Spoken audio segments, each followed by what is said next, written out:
Daytona launched the Truck Series into a new season, for better or worse.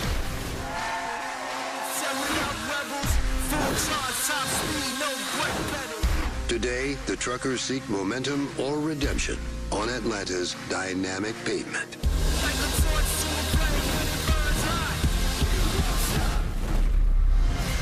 Get on the edge of your seat because it's going to be wild and action-packed. It's a fight to start strong, but high speeds mean high risk. Trucks in the wall. Keep digging. Nick Sanchez sideways. Are we going to go 3 wide? Giving their all for the ultimate reward. Here comes the move for the win. Time to take on Atlanta.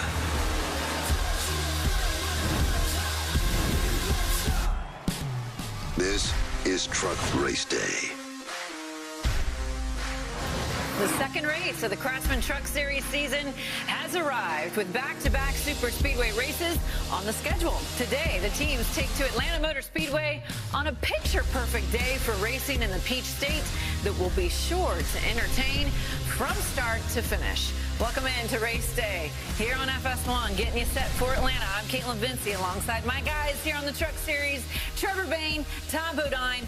Okay, expectations for this race. Todd, after what we saw in Daytona, what are you thinking? Well, I think last week was pretty ugly, to tell you the truth, but I got confidence. I got confidence in our truckers that they're going to clean it up today. We're not going to see the mess that we saw last week. You know, even though it's a drafting track, it's different than Daytona and Talladega. You don't have the room to do the bump drafting, and that's where we got into issues last week. So I think we're going to see another great race, just like we did last year. How many drivers did you call up and give some pep talks to after that? None this week. No, none this week. I'd have had to call the whole field. I hope your confidence rubs off on some of these guys. I hope so. And also, I hope they listen to you about bump drafting, because if something tells me, even though this track's a lot harder to do it, they're still going to try, Todd. They'll try, for I think sure. they're going to push hard here, Caitlin. It's going to be very interesting. We know that. Now, we just referenced it. Our Daytona race saw a new winner with no shortage of action throughout the entire event. Here's a look back at how Nick Sanchez survived the chaos and earned his first career win in the series. Tonight, one driver's dream will become a reality. Let's get 2024 underway at Daytona.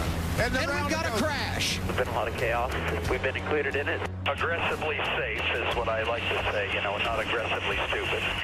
Overtime at Daytona. Let's go! Nick Sanchez leading when the caution flag came out. And the Florida kid going to win for the first time in his career at Daytona International Speedway. Good job, boys. What a moment for Nick Sanchez and company. We're going to hear plenty from him later in the show. We sit him down to talk about that win. So how would you define the racing we saw in Daytona? Can you do it one word? One word? What do you say? What do you say? Oh, man, I don't know. Ugly? Horrible word. Here's the thing. You know, we just talked about the bump drafting, and I think that all these young guys just don't grasp the concept of bump drafting. I think they feel like you got to go up and just ram the guy in front of you, but that does nothing but ruin the line. You go nowhere if you don't spin the guy out in front of you. They got to go up and just tap, tap, tap and get that momentum going.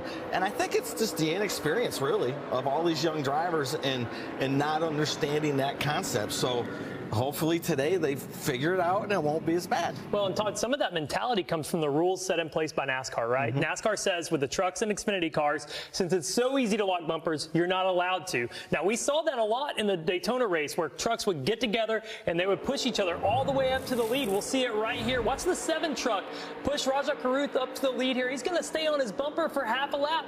At this point, Todd, we're watching and I'm yelling at the TV, are we going to black flag anybody or not? So that is a boundary that drivers are playing with. They know there's an advantage there if they lock bumpers, but you're not supposed to. So at some point, I think NASCAR will make an example, but that's also why we see them hit each other to try to push them off, not to stay locked on. Well, it's going to be very interesting. I wonder how many team owners were sitting down with their guys and saying, hey, these are the lessons you need to learn from that, to not repeat for Atlanta, Plenty right? of lessons to learn. Plenty of lessons learned, I'm sure, all along the way. Now, for more insight from a driver who's been in the series a long time, we bring in our pit reporter, Amanda Busick, who is standing by out at the racetrack in Atlanta with Matt Crafton, who is a veteran and past champion, of course, in the series. Amanda, what does Matt think about everything that transpired in that Daytona race?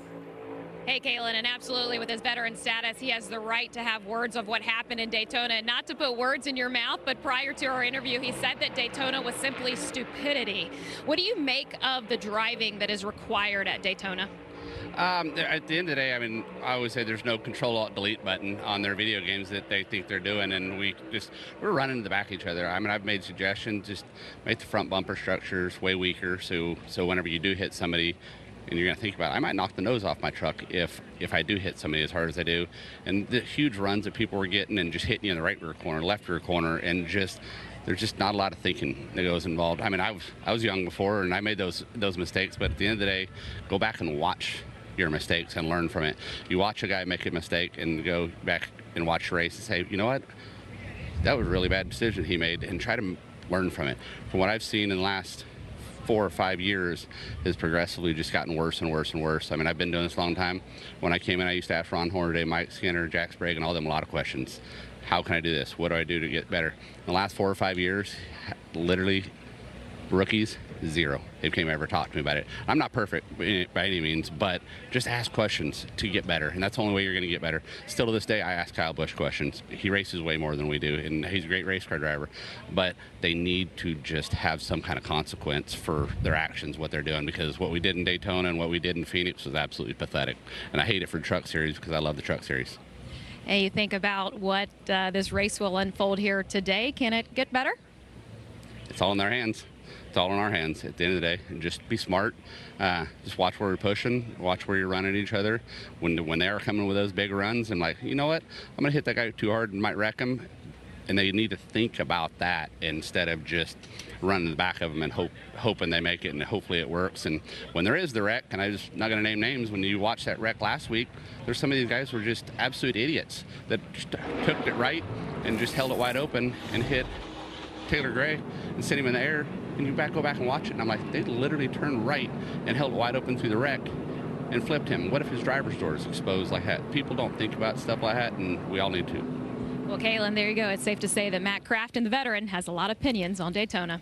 No question about it. Thanks so much, Amanda. We'll be checking in with her throughout the course of the show. But a lot to digest there from what Matt Crafton was saying. It's a unique situation because a lot of the drivers in the series are inexperienced. But to his point, they need to lean on those who have it. Yeah, it's pretty stern words, but he has a point. We've seen the intensity of the races amp up in the Truck Series over the last few years, not just at speedways, but at all tracks, the blocks that are thrown, the restarts. And some of that is for track position. But when you get to Daytona and Atlanta and Talladega, things happen that you really lose control of. The wrecks get bigger. A lot more trucks are collected. It's not just yourself that has a consequence. It's everybody around you. And so, like he said, you see smoke? Somebody once told me, if I see smoke, they're going to throw a caution. Hit the brakes. Let's slow down a little bit. So hopefully we see more of that today.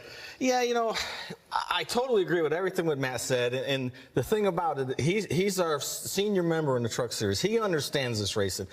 And it's really disappointing to me to hear him say that none of these young guys have actually come and asked him questions. Matt's a pretty smart racer. He understands this stuff. If I'm one of these young guys, like Matt said, ask questions, figure it out, watch your mistakes, and get better. Well, and in your day, and when Matt started, maybe the safety wasn't quite where it is today, and he's right. You have a video game mentality of like, hey, there's no consequence. These things are super safe, and I'm just going to send it, but, you still have to use your brain. When I started out in the Truck Series, even though I've been racing a long time, I went to Mark Martin and got a lot of questions answered, and he always shot me straight. Yeah, if the drivers are listening, they need to call you and Matt Crafton and whoever else to get some more insight on this series. Now let's talk about the race today, though, the front row. We have a brand new face on the pole for today.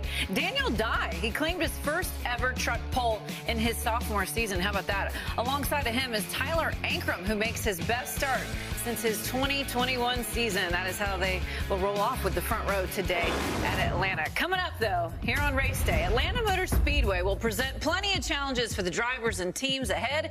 We had the drivers weigh in on what they expect. Plus, Corey Heim, he earned his first career win in Georgia at his home track. We hear from him at the track next. And Nick Sanchez got the big Daytona victory just 1 week ago. We sit him down to discuss it next. Is this the start of a dynasty? Cup Series champion. A redemption tour? Ready to go to work. Is it time for a breakthrough? To get back to breaking stuff? Or is this the makings of the wildest ride you'll ever witness? Any questions?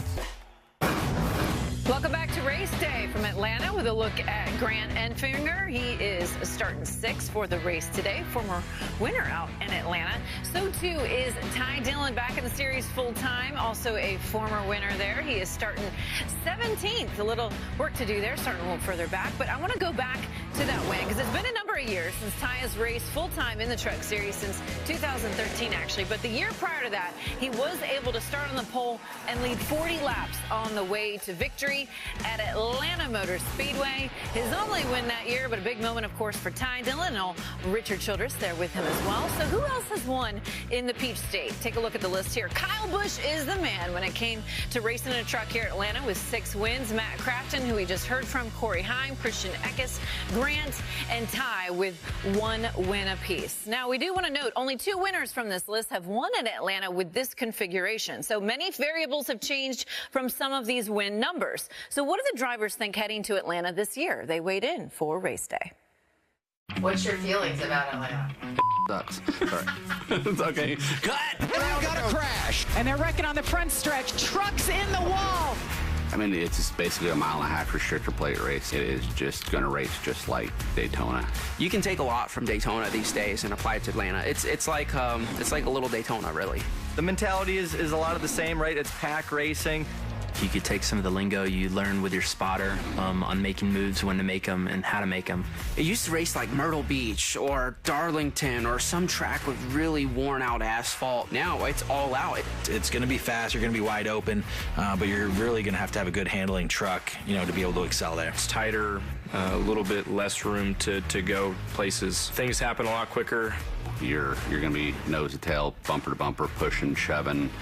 I'm hoping Atlanta wears a little bit more and makes it a little bit more of a driver's track. As it wears out, it's kind of taking away from the super speedway field. This year will be a real wild card on the schedule. Atlanta is still evolving. It's keeping the crew chiefs and the drivers on their toes right now because we don't know exactly what to expect.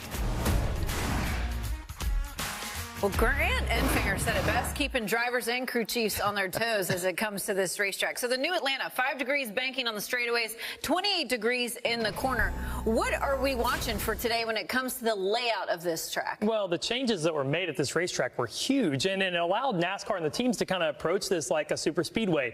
We now have drafting style racing at Atlanta, whereas it used to be finesse, take care of your tires, slide around. Now it's high G's, and the biggest difference from Daytona, what we saw last week, Todd, is that this track is a mile shorter, so handling comes into play and things happen really fast. You see it on the last corner here last year. Watch Nick Sanchez, how loose he gets on exit of the corner with Eckes on his door tight. That doesn't happen at Daytona necessarily because it's way bigger. Handling's not as big of a deal as it is here at Atlanta. Yeah, the one thing that you can't factor in is age and what time has done to this racetrack. I spoke to some of these guys after qualifying yesterday, and they're like, holy cow, this place is rough.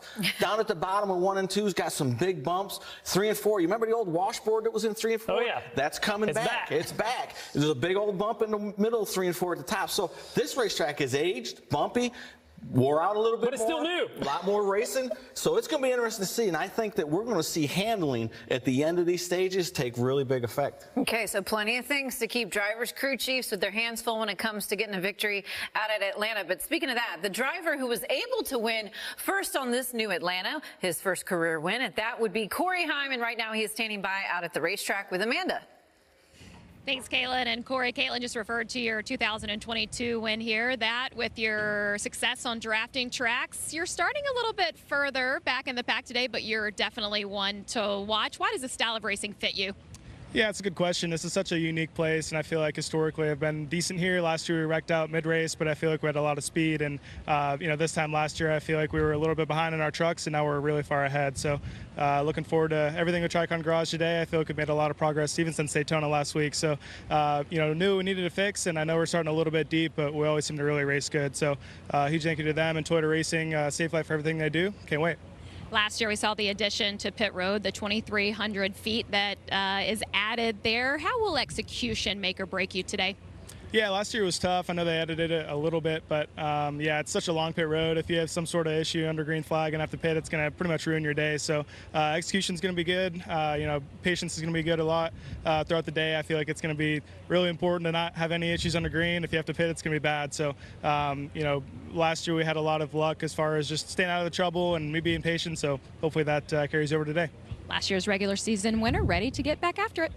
Caitlin? Thank you, Amanda. Yeah, he definitely is. Always good to hear from Mr. Olheim time there. But you certainly know he's got to have confidence going into this, knowing he's won here on this configuration. Yeah, he has confidence and he has poise, Caitlin. We watched Daytona last week, and he was actually one of the few smart drivers that wasn't pushing and wasn't, getting ahead of himself. And at the end of the day, he finished second. He was smart, calm. And we see that kind of demeanor again in that interview with Amanda there. He knew going into this weekend they weren't going to qualify great. We talked earlier in the week, and he said, hey, we don't have a ton of speed at these types of racetracks, but when it comes to handling, we've got it. And to your point, Todd, that is going to be more and more important every time we come back to this racetrack. Well, and that's one thing that I've noticed. I think that a lot of the trucks that qualify toward the back, they're not trimmed out. We talk about trimming them out, which means a lot of downforce off, a lot of side force off, so they go faster. Well, I think a lot of these guys have figured that out and went there with the mentality that, hey, we got to handle this time. We got to make sure our trucks are there at the end of the run. So I think those guys that are in the back are definitely going to work their way up. And to Corey's point, I think, like you said, he's a smart kid and a smart racer. We heard her reference the pit road change. What variable does that put in for the drivers? Well, if we have a green flag stop, that's when it really comes into play. You have two speed zones where you're 90 miles an hour in the first half through 3 and 4, and then you got to get down to 45.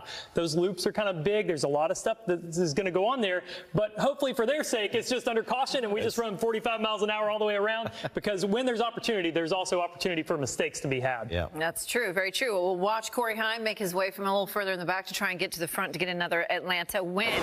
Coming up here on race day, Daytona in typical fashion saw plenty of drama and carnage.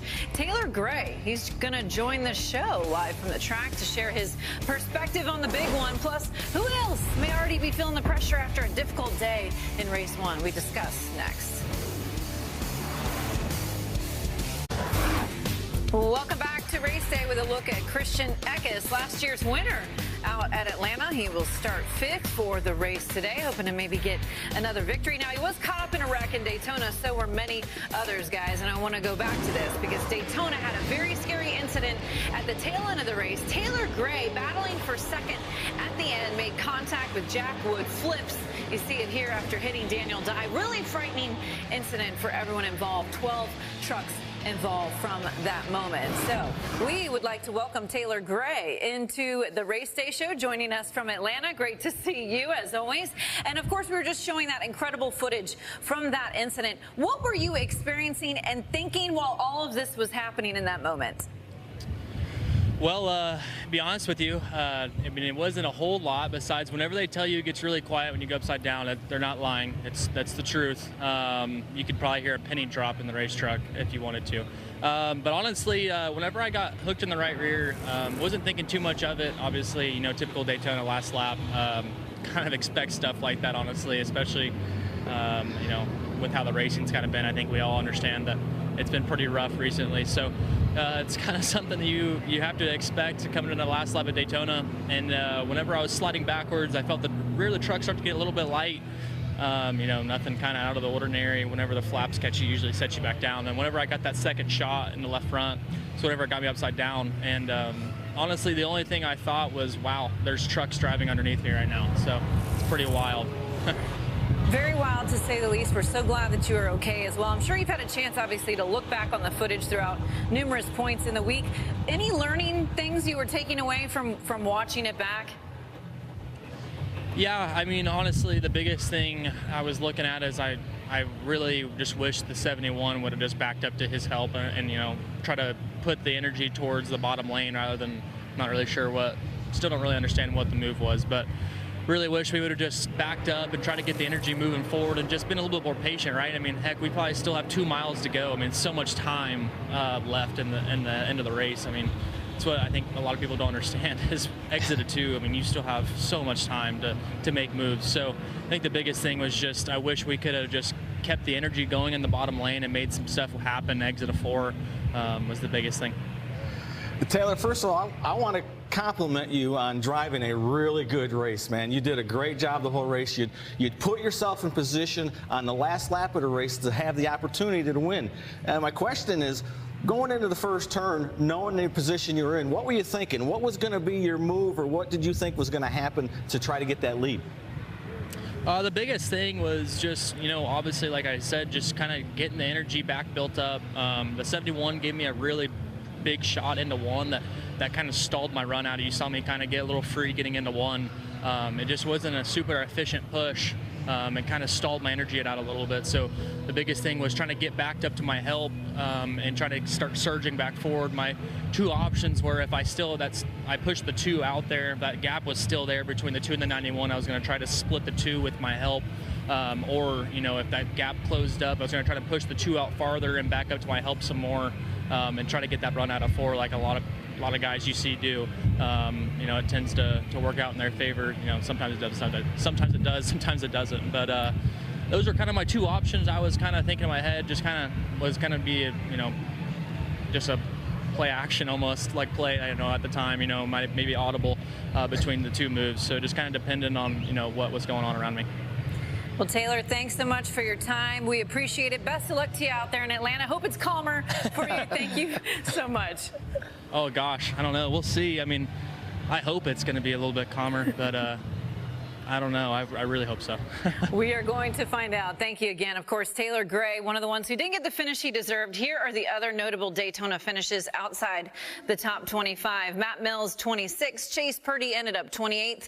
Ben Rhodes, 30th, the reigning champion going into the weekend. And Ty Dillon, he was 35th. So plenty of drivers wanting to bounce back.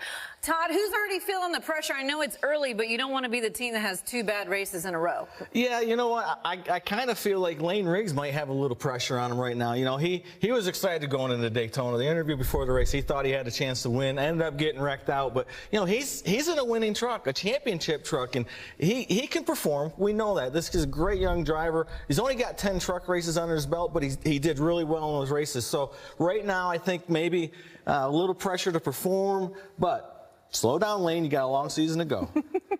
Who are you watching? All right, I'm watching the guy on the pole today, Daniel Dye. He finished 21st last weekend, so probably not the start he was looking for, kind of like Taylor Gray that we just talked to at Daytona. But he's got a fast truck, and he has 3 teammates, plus Grant Enfinger as an Alliance truck that were all within that top 6 in qualifying. So he has help, which is what you need at these types of tracks. He has a fast truck, and he's got a little bit of experience now. So I look for him to be battling, trying to get that redemption from the first race. One other name we saw on that list, as I mentioned, is the reigning champ, Ben Rhodes. Been there, done that, right? He's probably not worried. Do you think so? Nah, Ben's chill, man. He's chill. He's been here before. He's had bad races, had to bounce back. He knows it's a long season, and he's a veteran of the series. He knows how to get it done, win races. So, yeah, Ben's calm, cool, and collected. Don't worry about him. If anybody can get it turned around, it is certainly Ben Rhodes. We'll have to see how all those teams fare getting a bounce back here in Atlanta. Coming up, though, on race day, we're going to hear from Rajah Caruth and his runner-up finish out at Daytona. Very impressive for him. He'll be joining us from the track next. And Nick Sanchez, he's going to sit down to talk the big Daytona win and get his mindset on the rest of the season. All that and more on the way coming up next.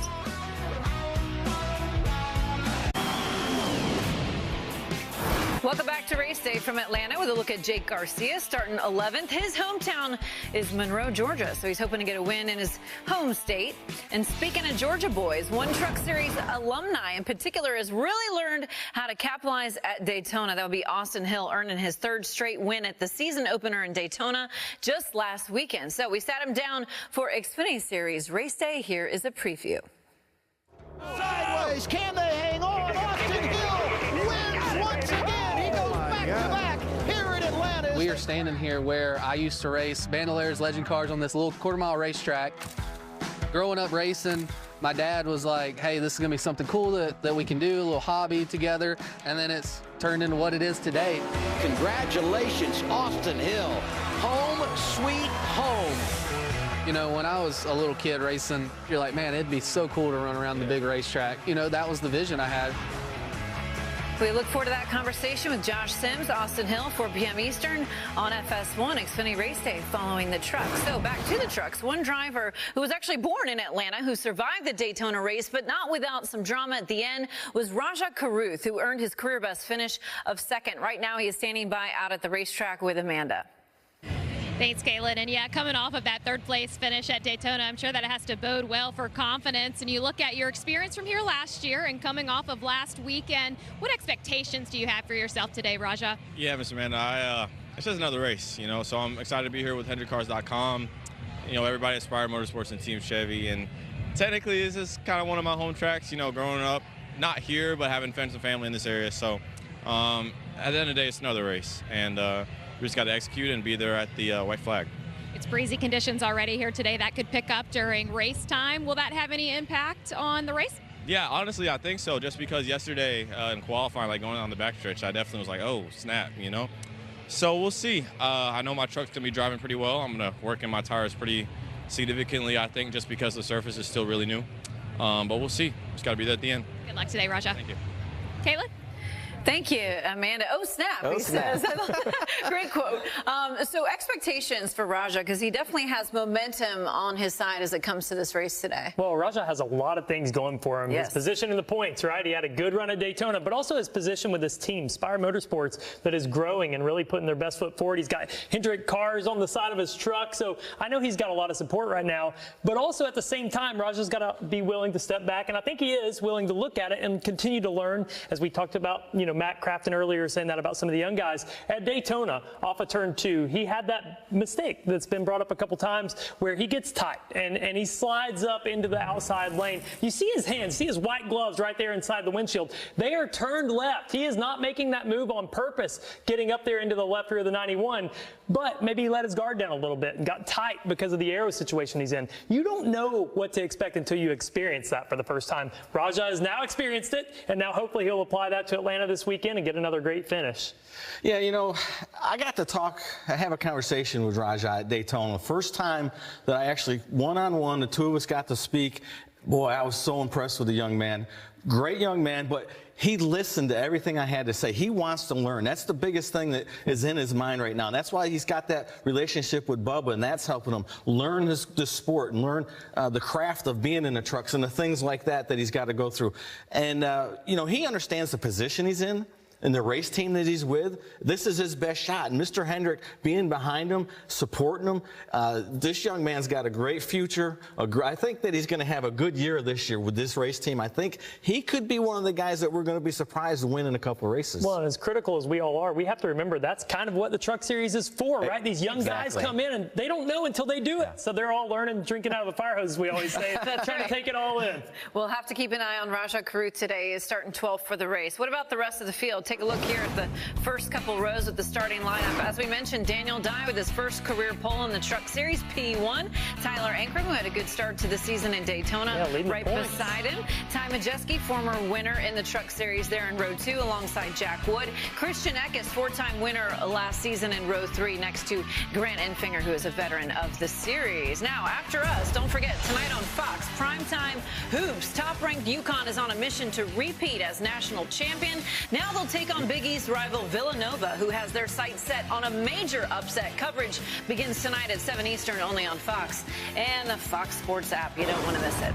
Still to come, though, here on race day, we sat down the big Daytona winner, Nick Sanchez, to reflect back on his first career win and his outlook for the rest of the year. Plus, Kyle Busch, that guy, Mr. Rowdy, is back. We hear from him at the track. Can he get Atlanta win number 7? Say he's got a shot. This is the make or break moment. The chance to carve your name into the history books. This is the NASCAR Xfinity Series.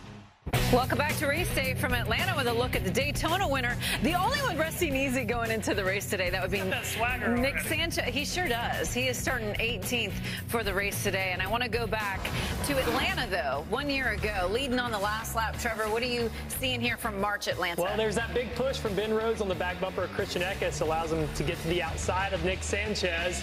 We see all the chaos behind, but watch this right here. When Nick gets loose on exit of turn 4, coming to the checker flag, and Christian Eckes denied him his first win in Atlanta there. Heartbreaker. So, yeah, I'm sure he's glad he got redemption last week at Daytona. He sure did. He's got that first win in the books and a spot into the postseason. So Nick Sanchez, he had an impressive rookie campaign last season and came close to winning, but wasn't able to cross that threshold. After the Daytona victory, he sat down with Race Day to discuss what that first career win feelings were like and what he sees in his future, both in trucks and beyond.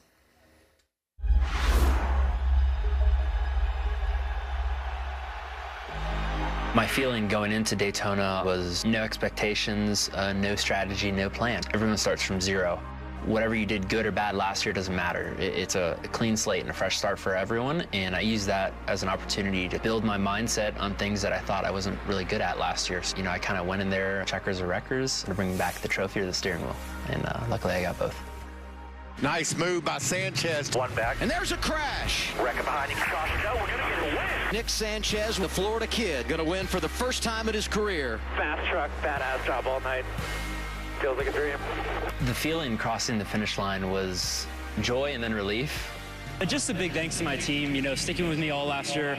We were winless. It hurt. We should have won. We redeemed ourselves in the first race possible. I've been so close so many times that you kind of get in the mindset that you are going to lose. So crossing the finish line, it was like, you finally did it. You finally did everything right. Yeah, it was the best feeling ever.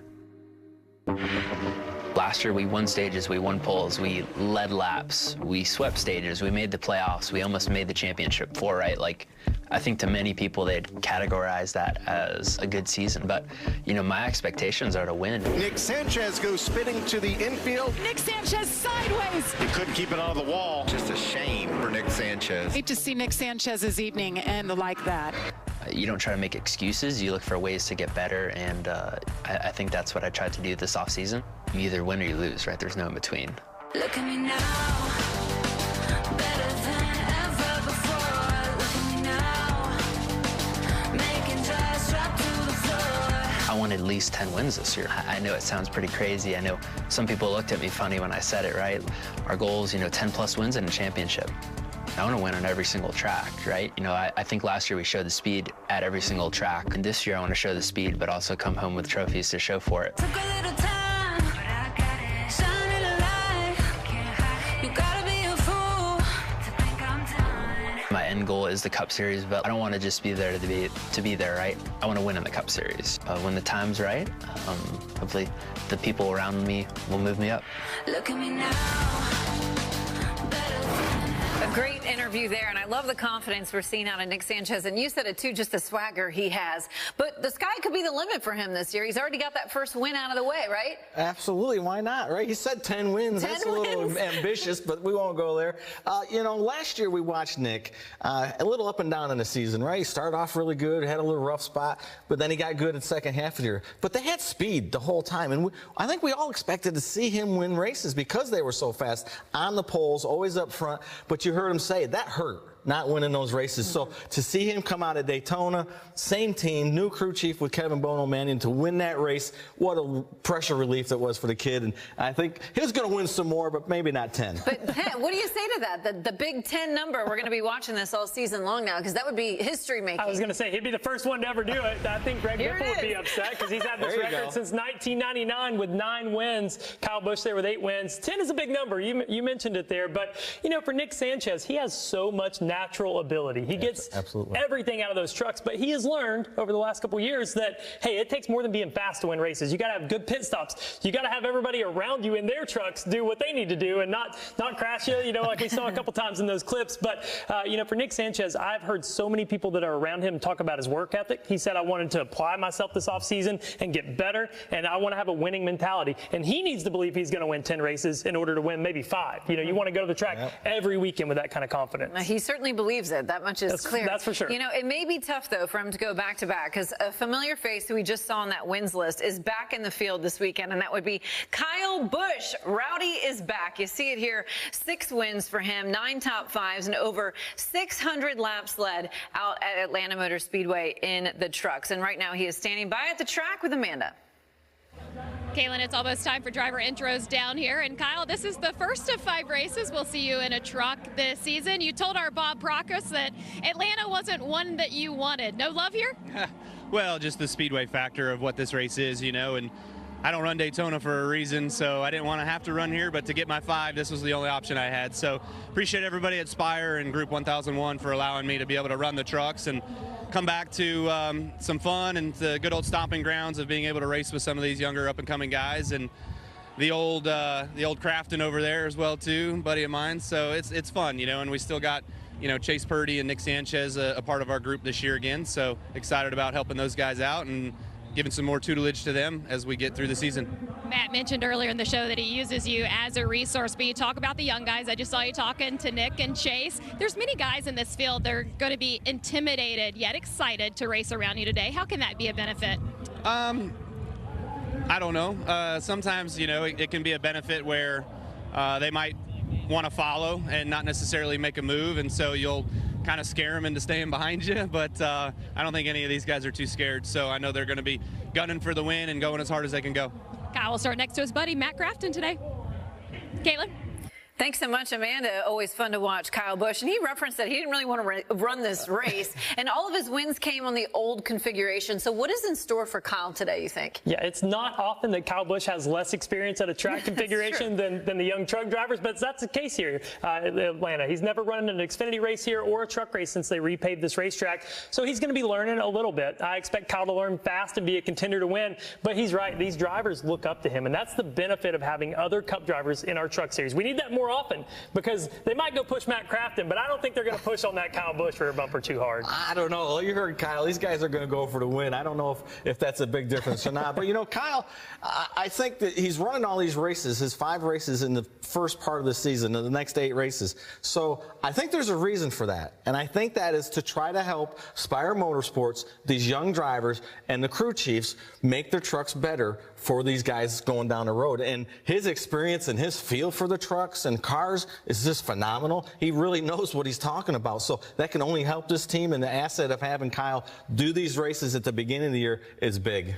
No question, Kyle Busch, always a huge resource for the Truck Series drivers. When he competes, it's going to be fun to watch Kyle go after win number 7 at Atlanta. He starts 7th for the race momentarily. And we are getting closer and closer to racing out in the Peach State. Business picking up a little over 17 minutes to the command. You see all the trucks out there on the grid. Beautiful sunny skies, guys. I'd like to see that finally. We all love to see that.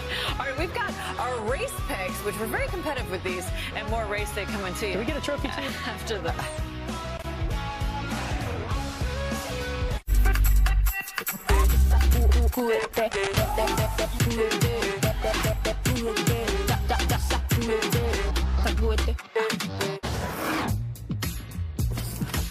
Smoke rising up from my heels, must be about to. And if you think you like me now, wait till you see me at my best. And if you call this hot, wait till I show you what's next. It's getting hot, hot, hot as hell. I'm burning up.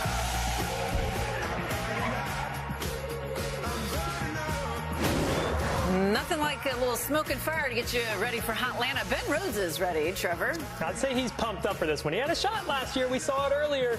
Just slipped away from him. Just slipped away, starting 14th for Ben Rhodes. What about Tyler Ankrum? I know you were excited about his performance just last week. I am excited. Our points leader, Tyler Ankrum, coming off a strong run at Daytona.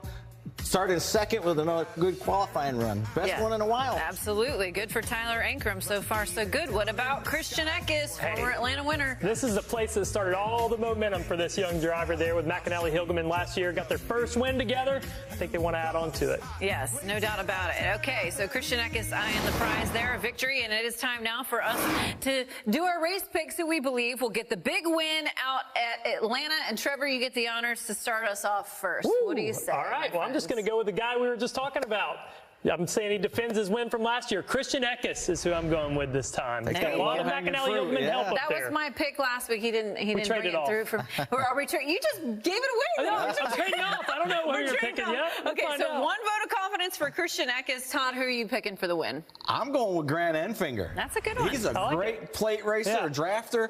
Going to get CR7 their first win. I love Grant today. There you go. CR7. So are we actually trading off or no? We actually are. You so were she's right. taking Corey. So, I'm going Corey Heim, the Atlanta driver, won there in the past. I think he can get it done once again. I feel good about these picks maybe this a little weekend. Heim time today. A little Heim time. We're feeling good about it, but we're getting closer and closer to racing, of course. So for that, we have to head out to Atlanta Motor Speedway and go trackside for the pre-race ceremonies.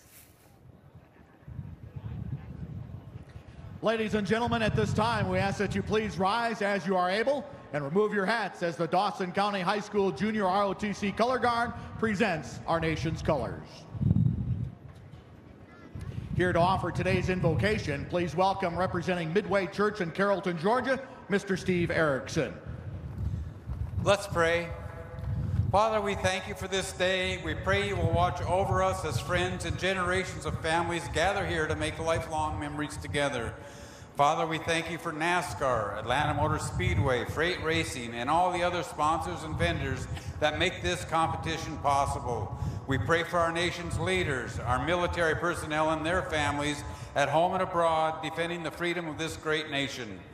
Father, please watch over law enforcement and first responders as they do their duties here today. We ask that you be with the drivers and teams to keep them safe as they all compete to be the winner at the end of this race. Most of all, we thank you for your love and grace, sacrificing your Son, Jesus Christ, to die on the cross and pay the price for our sins. John 3:16 states in part, whoever believes in him shall have everlasting life.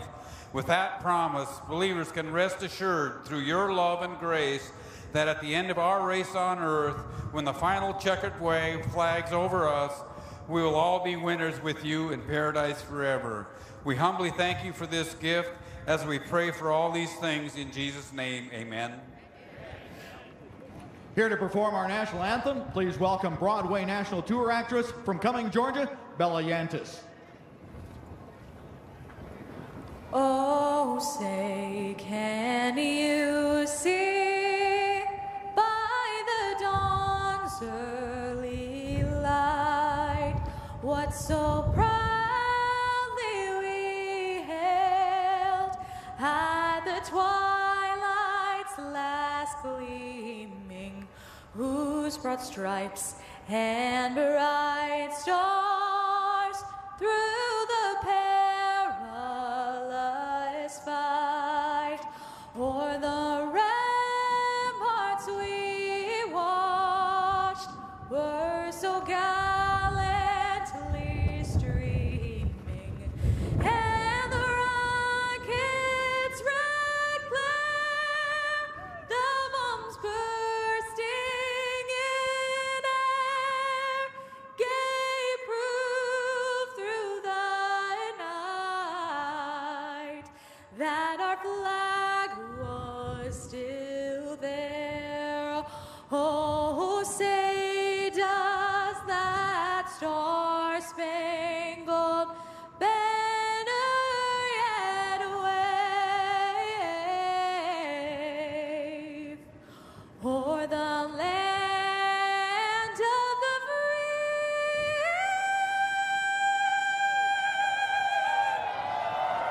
and the home of the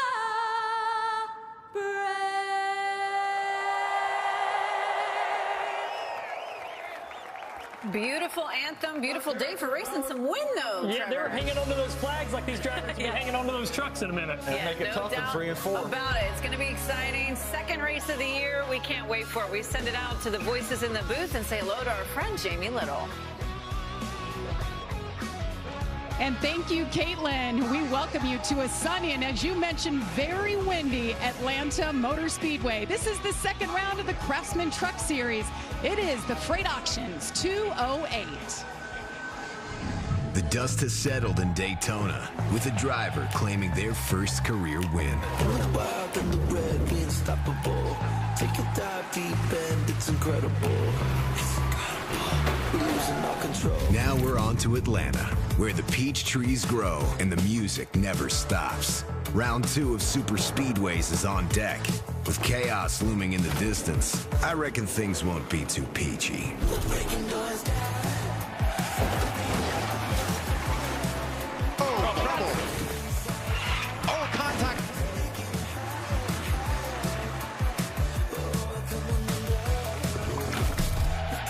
This is Atlanta on FS1. Well, if that doesn't get you fired up for the action today, I don't know what will. How about the flyover? Well, we're excited to have you join us on this beautiful Saturday afternoon. I'm Jamie Little, Phil Parsons, and Michael Waltrip. The band is back together here at Atlanta, and I'm telling you, you guys are in for a treat. If you liked Daytona last week, well, we've got more of that style racing for you. But, Mikey, a little bit different. We've shrunken the track. It's a mile and a half this week. Oh, what about Bella? That national anthem got me going. That was a lot of fun. You said it, Jamie. The track's smaller. Last week at Daytona, you could just mat it and run wide open. That means you could bounce off people. You could push them. You were confident. But today, I think you're going to have to handle a little bit, so we should see less bumping. So if you love Daytona, stay tuned. It could happen that way. But if it was too much for you, I think you're going to like Atlanta a lot. It's going to be interesting to me to watch those fast trucks right up front. The front row, you see Daniel Dye up there and Tyler Ankrum. Those trucks are trimmed out a bit. Can they hang on in the draft up there? Or somebody that qualified deep in the field, like Corey Heim, will he come up and win this race? I got a lot of stuff to watch today, Phil. No doubt. And Phil, if you're a fan of Kyle Busch, good news for you. He's back in the field. This is his first of 5 starts this season. So the question is always when Kyle's in the field, who can beat him, if anybody? Well, he wins about 40% of these, so he's pretty darn good at it. But you can look at what he's done here in the Truck Series. 64 wins, the most all-time. He won 48 with his own team, and it's been 15 years since he raced for a team other than his own. But look at his last 29 starts. Finished in the top 2 in 24 of those. He's won it in 18 different seasons at 20 different racetracks. He's never raced here in this configuration in a truck, so it's going to be fun to watch somebody try to beat him. And one of those teams that might be able to do it is a new super team that we have now. It's McAnally Hilgeman Racing. That's the 19 right there, Christian X. He won this race last year, and he proved by winning 4 times last year that this was a team to be reckoned with. They doubled in size. They had 2 trucks last year. They had 4 trucks this year. I said, Bill, how were you able to attract that many good people? He said, because Christian showed them. They bought into what these guys are doing now. We have a lot of talented drivers. We have a lot of talented crew chiefs and team members. And one of those talented drivers, as you mentioned, Daniel Dye, 20-year-old Daniel Dye. We're used to seeing him give us great pictures from his onboard camera. He was the fastest guy. He held a pretty wheel qualifying. And when he looks out the windshield, he's going to see nothing but that green flag. He's going to be fun to watch. And those McAnally trucks, as you're saying, for real in qualifying yesterday, all 4 of them qualified in the top 5, including that guy right there on the pole. Well, let's say hello now to the ladies in the pits, Jamie Howe and Amanda Busick. And Amanda, we've already talked about him, but Daniel Dye was all about him capturing his first career pole on Friday. And how cool is that? I talked to team owner Bill McAnally about that yesterday, and I said, have you seen Daniel yet? He said, oh yeah, I got a photo with him immediately. But we talk about Daniel Dye. I asked him about the expectations here for the race today. He said, I think this is going to be like Daytona, but on steroids. And how to manage that, he said, I have to race smart, keep trucks behind me, and trust those around me. He could not emphasize that last point more. Jamie? Alongside is Tyler Ankrum, and he's only in his 2nd race now with this new McAnally team, his new crew chief Mark Hillman. Even though he's on a 102 race winless streak, he said that no longer matters. His confidence is so high, he knows that they're in a place where they can win together. He said that's not always the full story, the number of race wins, but what does tell the story is the way you work together. They're at a place right now where they're moving forward. He said the windshield's bigger for a reason. I'm only looking ahead, and he does start on that front row, Jamie. And a lot going on through their minds, of course. A lot to watch. Somebody else is maybe Nick Sanchez. Big winner last week, but will we see a big one? We shall see. Well, the drivers are ready. Let's send it now trackside for the command to fire engines. And now, race fans, here to say the most famous words in motorsports. Please welcome the founder of Fr8 Racing, Marcus Barella, accompanied by his wife Arden and their son Walker.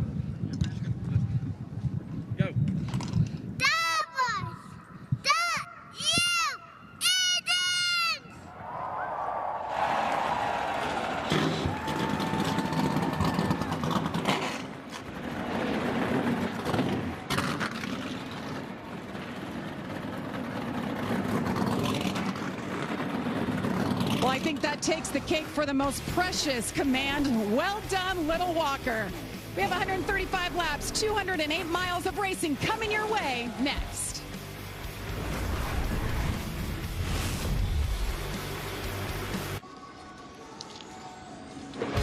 Welcome back to the Craftsman Truck Series live from Atlanta. Well, on Friday, we set the field. We qualified here for the first time since 2018. And it was the 20-year-old Daniel Dye capturing his first career pole, so he will lead the field as we check out our Craftsman starting lineup. Daniel Dye next to his new teammate Tyler Ankrum on the front row. How about that? Another one of the teammates, Jack Wood. Such a good run going, racing for the lead on the last lap last week. Jack Wood back in row 2. You mentioned it, our winner here from a year ago, Christian Eckes, a guy we all got our eyes on, Grant Enfinger. Solid start to the season. And there's that Kyle Busch, Jamie, you were talking about back in row 4 with Matt Crafton. How about we hop inside one of these trucks and see if we can catch a word with Nick Sanchez? Let's do it. Hey, Nick, it's Michael Waltrip and the Fox team. Do you copy? I gotcha. Well, first of all, congratulations on winning in Daytona. Nothing quite like that. I just saw a piece where you said you wanted to win 10 races this year. You got one, only 9 to go. You got a truck today to do so? Yeah, I definitely think we do, right? You know, obviously we qualified a little bit worse than what we expected, but I'm not worried about it. My team's not worried about it, and I think our plan's simple today, and that's attack, attack, attack. Yeah, I talked to your crew chief down in the garage, and he said we're on one mission, win stages and win races. Good luck, buddy. Thank you, guys. Enjoy it. We're gonna. I like his confidence. Starting back there in 18th, drove through the field, finished second here a year ago. And you guys mentioned he wants to win 10 times. That's almost half of these races this season. It's never happened before either, by the way. By the way. Have you ever done that? No.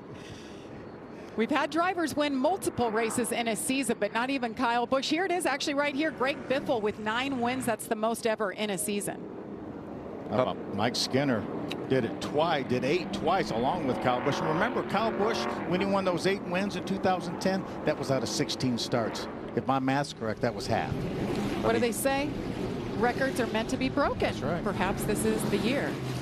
Atlanta Motor Speedway is a fun racetrack. Marcus Smith and his team redesigned this, made it a drafting racetrack, and we've seen a lot of action. Just over 1.5 miles in length. The turns are banked up at 28 degrees, but they narrowed up the track, so it's really tight down in the corners. A lot of speed here. Can we see 3-wide racing, or will they pan out and just be 2-wide? It'll be some sort of. I hope it's 2, because I'm not sure there's room for 3. But let's take a look at our race analysis. 135 laps, 208 miles. You see stage 1 and 2, 30 laps each. A lot of the teams think they can run to the end of that second stage before they have to stop for fuel. That's going to be something we'll have to watch. They're going to have a few caution laps to do that. We know they're going to stop at least once in that final stage of 75 laps. And there you see our pit window.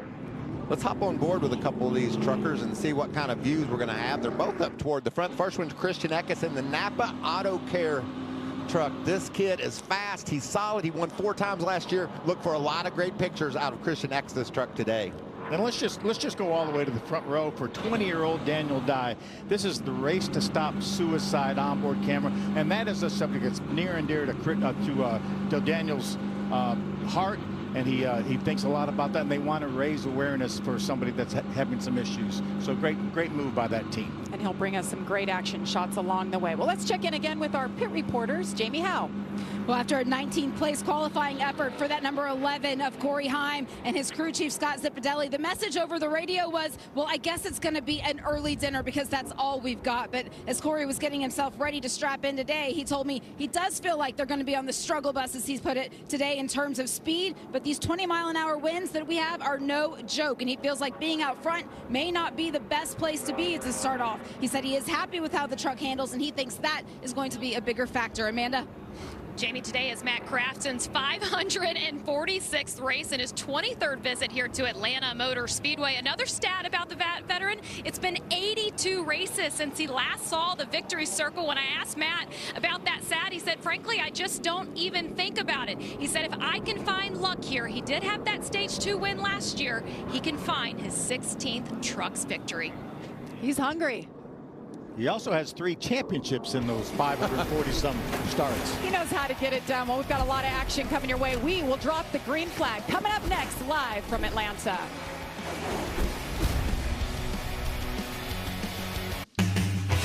The NASCAR Cup Series is here in Atlanta for some high-speed pack racing. Catch every turn to see who takes home the checkered flag for the Am Better Health 400. We'll keep things off with pre-race at 2 Eastern. The green flag drops at 3. That's on Fox and the Fox Sports app. How about Michael McDowell, guys? Got it done for the first time in his career. He's starting on pole, and Joey Logano is outside, so they just swapped from a week ago. Yellow cars again, right? Yellow cars. They just swap positions. Well, we've been talking about our pole sitter, Daniel Dye. He's pretty pumped up, but let's listen to his radio little pep talk, perhaps. I don't want to be Debbie Downer, but we're not going to lead every lap, right? So a lot of things are going to change in this race. So just take the start like you normally would, cliche, but we only really need to lead the last one. You know what I mean? So this is a long race, but it's not. But we have all day, but we don't. So the biggest thing is here, just stay chill. Remember to breathe. Yeah, I would like to say, make up your mind. Do we have all day or do we don't? I'm a little bit confused right now. I've never started on a pole. Could you clean that up for me? I want to understand what you're looking for. But all these teams, I think, believe that you're going to be back in the pack at some point, and you've got to show patience. What I love about Daniel Dye, we look at Blake Bainbridge as crew chief. What I love about Daniel, he got a lot of experience at Daytona, running in the pack in the Xfinity Series, in the Truck Series. So he knows what to expect as he goes racing, and that doesn't settle the nerves all that much, but I think it does help him with his confidence, knowing that he can handle this situation. I think it's really helpful. He has Kevin Hamlin on the roof too, his eyes and ears. Kevin's been around for many, many years, used to spot for Casey Kane, now Alex Bowman on the Cup side, so he's got those ears and those words. I think it may have been him on the radio as well. And a good race car driver in his own right, yes, too. The Xfinity Series back in the day for Ganassi, Kevin Hamlin was a racer. See all the partners on the back of Daniel's truck there that help him get to the racetrack and buy tires and engines. Let's listen to Jack Wood's radio. Yeah, as always, thank you guys for another fast truck. Just execute like we did Daytona, then further at the end. We'll give what we got. But I appreciate it. It's fun to drive over up front, so let's keep it that way and just keep our heads down. Have some fun. Jack Wood, part-time racer again this year for McAnally Hilgeman Racing. It's got to be fun for him. He was in the hunt. He was in the hunt at Daytona. Got turned on that last lap. See him right there on the second row. It's anybody's race. That's what's so exciting about the Truck Series. Danny Dye's pulling for that 91 truck of Jack Wood to get a good start. Needs a little bit of a push, a little bit of a help. At least he has a teammate on the inside that may be friendly. And a couple more teammates around him in the top 5. What a beautiful day. The fans are here. The infield is packed. All 3 series are here. There they are on their feet. Daniel Dye. Tyler Ankrum will lead the field. Green flag is in the air. We are racing at Atlanta. A lot of questions we're going to answer in the first 10 or 15 laps. How will these trucks handle? Is the low line the fast way? What kind of run can you get on the outside as you see Majeski moving up? Excuse me, that's Eckes getting up to the top side, leaving those guys on the bottom to fight for themselves. So Majeski out front there in the 98 truck. He went to the top and Eckes followed right with him. Uh-oh, look at the bottom. Who's coming in the 7 truck? That's Kyle Busch. I loved your points about, you qualify fast, but what does that mean for your race truck at the start of this thing and the handling? So we'll see quickly who's got a good handling truck. I like the versatility they're showing there with the Ankrum truck. He was low, then he went high. You got to be able to move around to control the race. A lot of the talk in the garage was they really felt like the top was going to be the way to go, at least maybe halfway through the race. But let's see if Kyle Busch can change that thing. He's got some help down there. He said nobody really stayed down there. What a save. Connor Jones in the 66 got super high. I don't know if he touched the wall, but it sure was close. And he has never been here before. He's never even been on a 1.5 miles. He just turned 18 this week. Drives down in the corner and just slides sideways up the hill. Nice save, kept it out of the wall. He was running 11th. Going to fall all the way back to outside the top 15. Look Battle at those up pushes. front. Yes, battle for the lead. Tyler Ankrum's got control on the high side. And going back to your point about talking about the top side and how that was going to be the dominant line, why? What makes it that way early in the race? I think there was just more grip up there than in the top side than it was in the bottom of the racetrack. And Kyle Busch wasn't listening to any of that. He's gone to the bottom and drove right to the front. Challenged for the lead on that last lap, but has fallen back a couple of truck lengths. Jamie Howe. Well, the word to Tyler Ankrum from his spotter, Eddie DeHaan, up top is you're getting too far ahead right now. He said you've got to stay on the high side no matter what. He said do not dip down at all, but do not get too far ahead because you're going to lose any help you have. It looks like he's a little bit loose up there. The truck was dancing around, and that enabled Kyle Busch to drive to the inside again. Leads that lap, but Ankrum gets the push on the high side. Can he hang on to it? You know, we haven't talked a lot about the wind. They say the wind is going to gust up to 40 miles an hour. We heard a lot of the drivers complain about their trucks wandering around during qualifying, and most of the crew chiefs said I think that was due to the wind, and we certainly have wind today. And just remember, those McAnally-Hilgeman trucks that started on the front row, they are a little bit sleeker than the rest, and that would cause the truck to be loose, and Kyle Busch is going to close the door, or is he? Ankrum says not so fast. And Kyle Busch was one of those that said his truck was darty. It was wandering around yesterday in the wind. So basically, it's blowing pretty strong as they head down into turn 1. They've got that headwind, and then the backstretch, it just pushes them super fast right into turn 3. Kyle has a teammate, Chase Purdy, right behind him in the 77. And oh, by the way, he drove for Kyle Busch last year. Kyle almost completed that pass, but wasn't quite able to pull up, and he's not going to be able to do that again this lap. And the 77 looks like he has his hands full. We heard about a lot of loose race trucks out there. I'm looking at Nick Sanchez. He started back in 18th. We talked to him before the race, very confident, but if you qualify 18th, that means that truck has a little bit more downforce in it than some of the guys ahead of you, and it looks like he's just piercing through the field. Because remember, all these drivers ran wide open qualifying. As Michael mentioned, if you're a little bit trimmed out, you can go faster by yourself, but will you pay the price when you get in traffic like this? This is so close. We talked about Daytona. Oh, he did it. He shut the door. Kyle Busch, new leader, takes control for the first time today, but that outside line isn't giving up. Tyler Ankrum hanging in there with Ty Majeski behind him, and Daniel Dye, the pole sitter, third on the outside row. Good pusher there for Kyle Busch, though, and now he's going to pull back up in front of Ankrum. That's the blue and white Napa truck for Eckes. Eckes did a nice job of advancing his position with that Kyle Busch move when Ankrum got cut off a bit. Eckes left his foot on the gas, and he's up to the battling for that second position. Kyle Busch has now led in 26 of his last 27 starts. It's Kyle Busch doing Kyle Busch things. Kyle leads Tyler Ankrum. Christian Eckes is in the mix. We'll be back from Atlanta.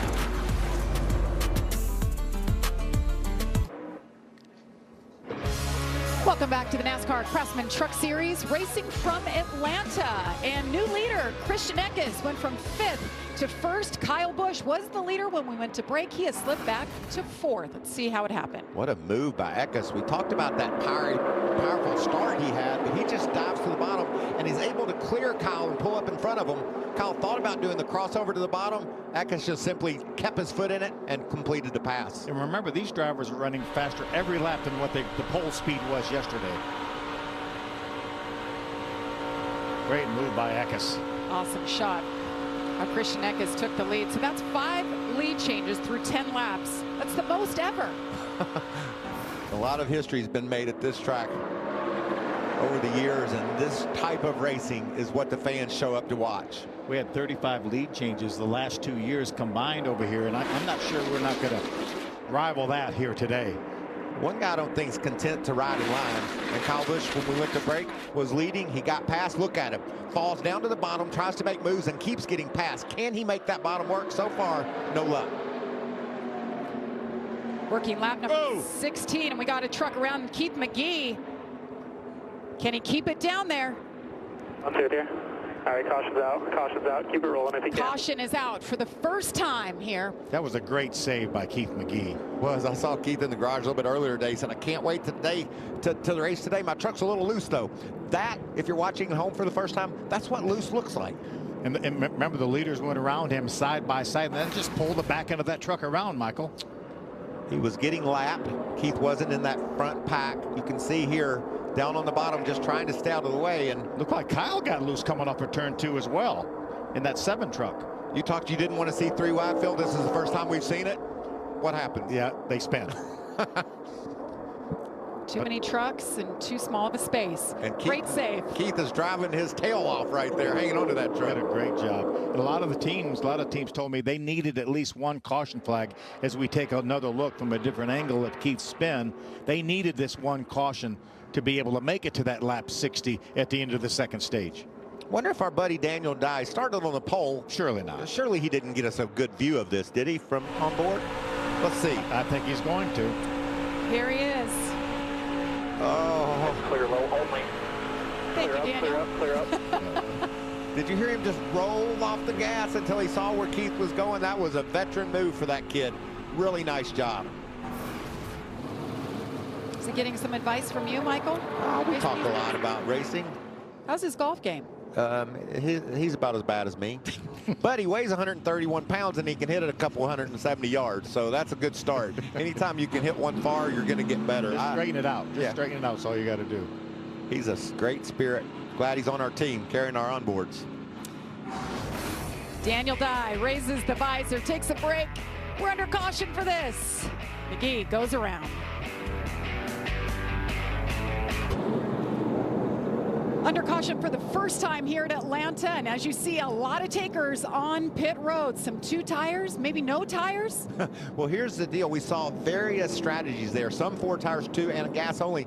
But this is predictable, Phil. Outside the top 15, these guys all pit. And the reason why they do so is so they can make it to lap 60 now. They're going to focus comfortably to lap 60. People up front racing for stage points, racing for stage wins, they decided to stay out. Now, it'll be interesting to see, and I think it's 50-50, how many of these cats stop at lap 30 when we end this stage and how many of them stay out and try to stretch it to 60.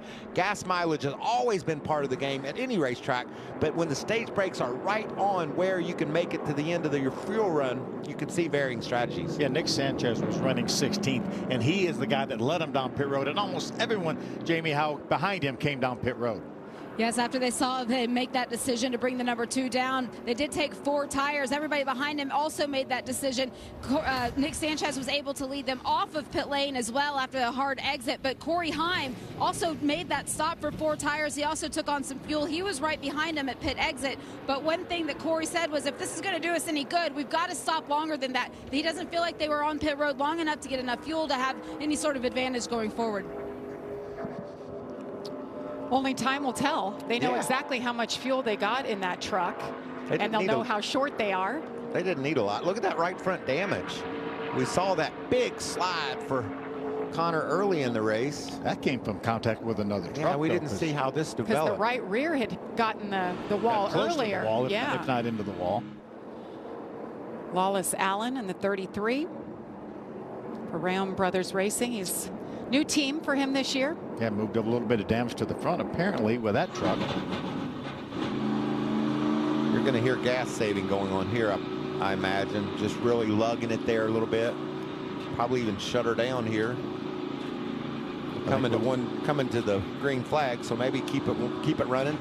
Like what we heard was them refire, letting the clutch back out. You know, that's under caution. You'd think, let's take a break. No breaks. No break. You better save fuel. And by the way, don't stall the engine when you shut it off. Make sure you do everything right. What a great start to this race for Eckes. He's figured these style of tracks out. Remember, he got the win last year. It was the first for this team. Had a great season. Went on to win 3 more times.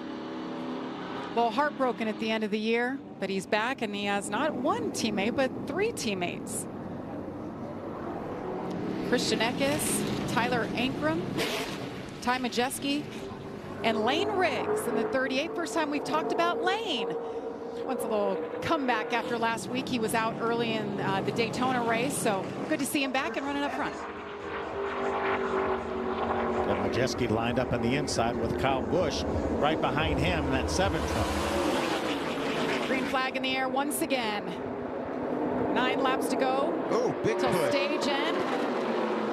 Those trucks wobbled and bobbled down into turn 1, but that push. Ooh, Majeski slides up in front of Eckes. He almost had a truck width to get up there. That push from Busch got the 98 to the front. He was just barely hanging on.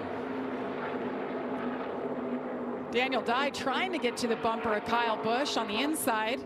I like the looks of this 38 truck of Lane Riggs racing outside the top 10 all the way up inside the top 5. That's a strong truck. What a statement win it would be for Lane if he could go to victory lane today. I think that's the case you talked about, guys, that maybe didn't qualify as well as they thought they should, but a little bit more downforce built into those trucks. Lane Riggs landed himself at Front Row Motorsports, replacing Zane Smith. We know what Zane did over there, won the championship 2 years ago. Solid year last year. He's moved up to Cup, so now it's all about Lane Riggs to see what he can do. 3 wide, guys. That's 3 what wide. you wanted. No, we didn't. We saw a lot of that at Daytona. We saw a lot of crashes. Oh, look at that move back as he's done that twice. Nice job of completing the pass and moving up. He might need to save that in his bank for late in the race here. Majeski doing a great job. Look at that push. Matt Crafton falling back as truckers all around going past him. Stuck in the middle. I think he's got an issue. Maybe he doesn't just like the way his truck's driving right now, but wow, he's definitely off the pace. I don't like how it's driving either. It looks like he's got his hands full. He continues to fall. Back in 18th right now. Meanwhile, up front, this battle continues. Christian Eckes trying to win this stage, trying to hold off Ty Majeski. One off him, tight to you. One off him, tight. I got no brakes. I got no brakes. Pedals all the way down to the floor. I got nothing. Nothing at all. Just smoking.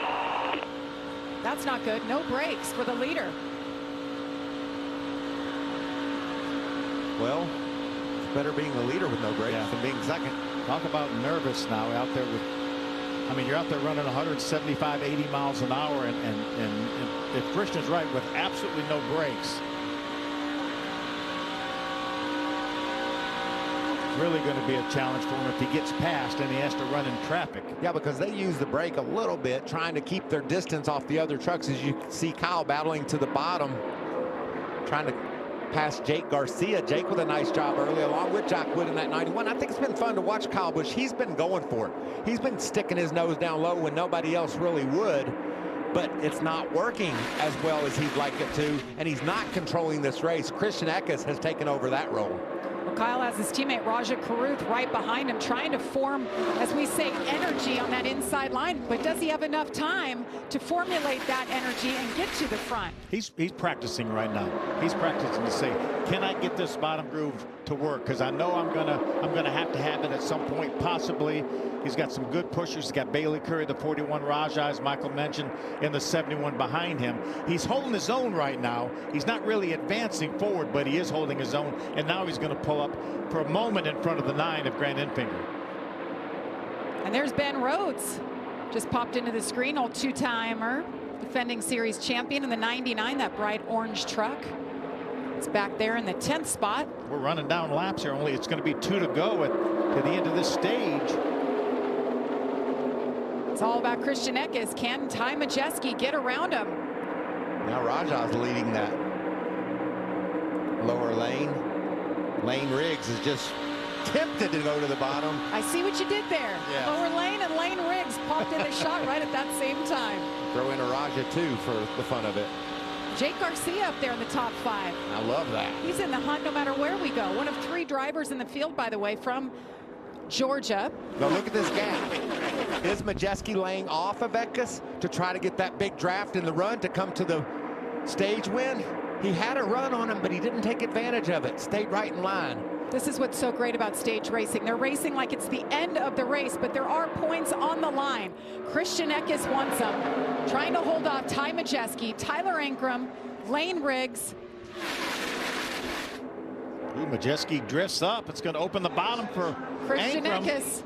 He is led so far, and he takes it. He's dominated stage number 1.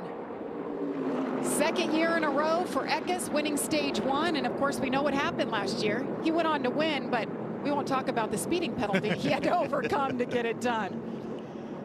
Christian Eckes leads 18 of the first 30 laps. Can he hang on and capture his second Atlanta win?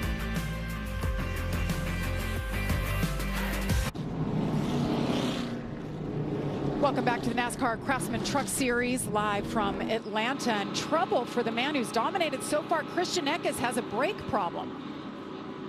Right now, we're probably a lap and a half short of making it to the end of the second stage on our pit left.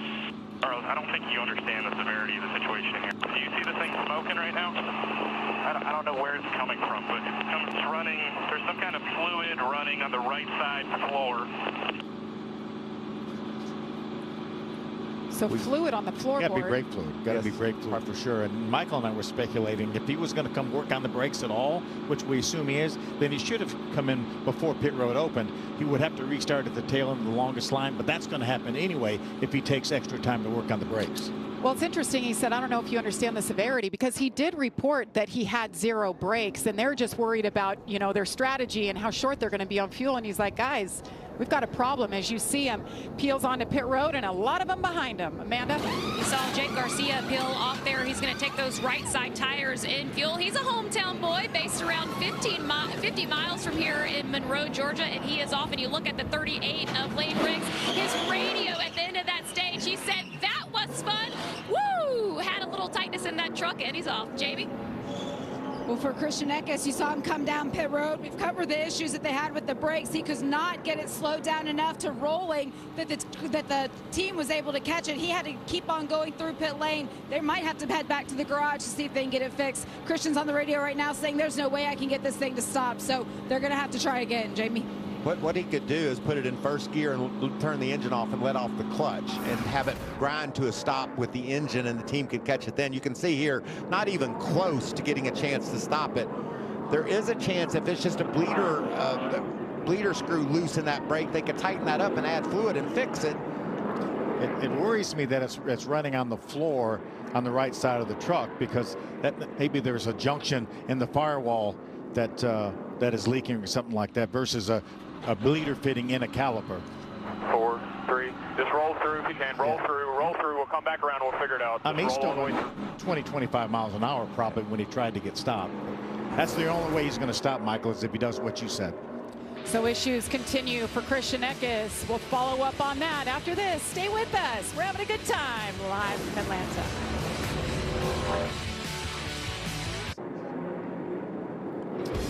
And about a half a lap to go before stage number 2 begins, and the problems continue for Christian Eckes. The good news is, though, he did get it down pit road, came to a stop. They were able to go under that hood. And we're assuming they got it fixed. It looked like, from us watching the pit stop during the commercial break, that he got it fixed. Let's see what he says. Still don't have a pedal.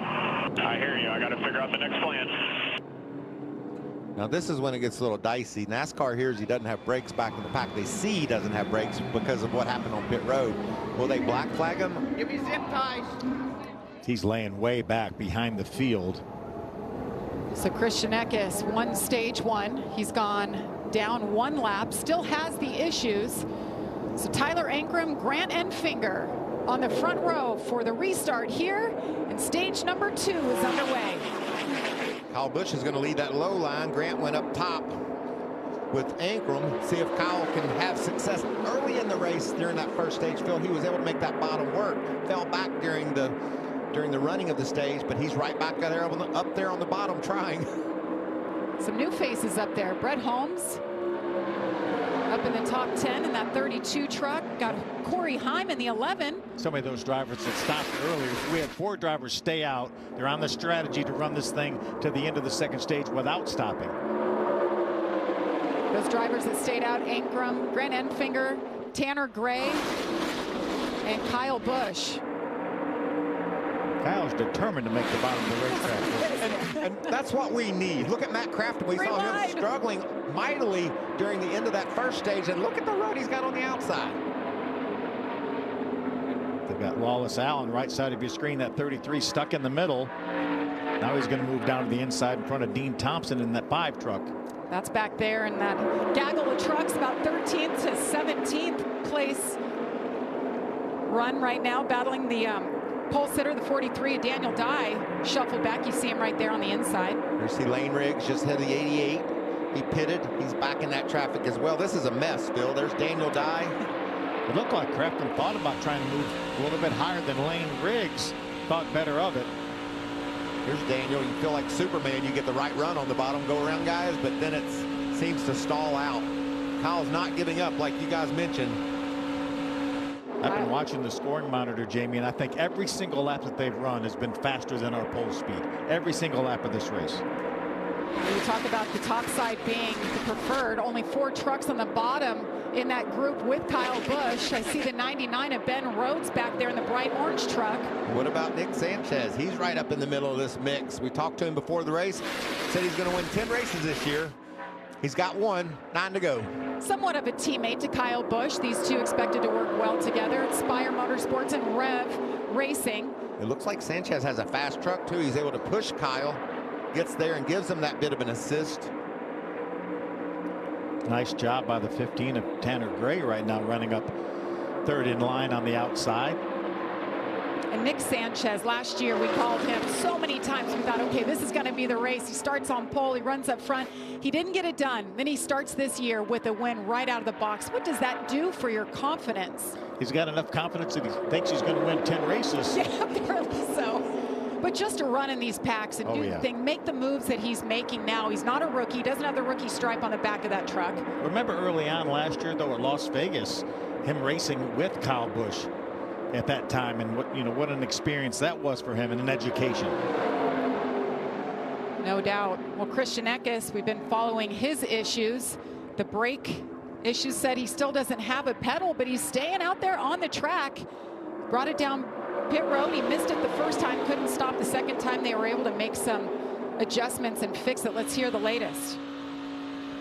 You know, if a caution comes out, I got to put it in the bench myself because I can't have it. The only thing, slow down. Copy. I'm watching the front. And the frustration has continued since that radio communication. We did have a couple of crew members go back to the garage area. They're looking for zip ties. They're going to have to bring him back down pit lane to clamp the line, but they don't want to take the chance to do that right now because, as we saw earlier, it is so difficult to get him stopped, and they haven't even had the chance to change any tires yet either. So there's still a lot of work to do, and unfortunately for Christian, he's still having to deal with not having that brake pedal. Thanks, Jamie. What a move by Kyle Busch. They are pulling in the smallest of holes as Kyle Busch got by Ingram. So basically what I heard Eckes say, if we have a caution, I'm going to run in the wall to stop. Because I can't stop. So that's something to watch for if we get another caution. I think NASCAR should black flag them. I mean, I don't understand. They saw the issue out on pit road, and they hear radio transmissions. That's just a safety issue. What a battle up front. Kyle Busch now leading again today. But you got to like Christian's plan. If they wreck ahead of me, I'll pull in the fence and stop. Only way I'm going to be able to slow down. Look at Eckes. And there's Nick Sanchez. He went to the bottom, and Thad Moffitt went around him. Thad's doing a great job up inside the top 10 in that 46 truck. Brand new team, has an association with Nice Motorsports, comes out of their shop. So same equipment that the other Nice drivers are running, but Thad's doing a great job. That's good to see. And got another kid coming on the scene here that we can wonder when he's going to get to victory lane. And a little bit of lineage there for Thad Moffitt. I think That's so. right. The 46, we're talking about Petty's garage. Why Petty? Well, he is the grandson of Richard Petty. His mom is one of the daughters of Richard Petty, and Kyle Petty is his uncle. So yeah, great lineage. And what a tight family. I mean, he's always with his family. And he tells me that Richard is the first one to tell him when he messes up in a race and the last one to say he did a great job. So listens to his grandpa. Michael and I probably lived that same type of a scenario throughout our lives. Yeah, I heard a lot of things I did wrong. You don't need to hear you're great all the time. All your fans do that for you, right? Yeah. There's been some great action. We've got them strung out right now, single file. I would like to have this deep breath, a chance to, maybe we can get a commercial in side by side because they're lined up. It's the first time today they've been single file. So we'll step aside, but you won't miss a thing. We are going side by side.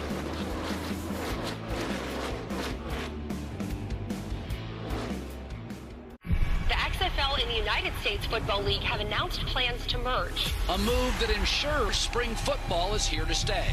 This is an iconic moment. With excitement from fans all across the country. Let's ball out, baby!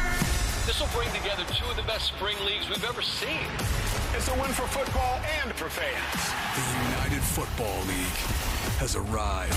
There's no doubt spring just got stronger. Here we go. NASCAR is coming to Phoenix. For a weekend of good vibes the whole family won't forget. Let's go! Get your tickets now at phoenixraceway.com. We've invited NASCAR Craftsman Truck Series drivers and their crew chiefs to get this 70% rounded bolt off of this box. All right, we got a gear wrench one. Open end, closed end, no luck. Does not look very successful. No. Got a new Craftsman. Craftsman. Overdrive. Hey. And works like a charm. There we go. That actually worked. You're so much more than just a landowner. You're a gardener, a groundskeeper, a landscaper. Because you didn't settle for ordinary. Same goes for your equipment. Versatile, powerful, durable Kubota equipment. More goes into it, so you get more out of it. Is this the start of a dynasty? Ryan Blaney is a NASCAR Cup Series champion.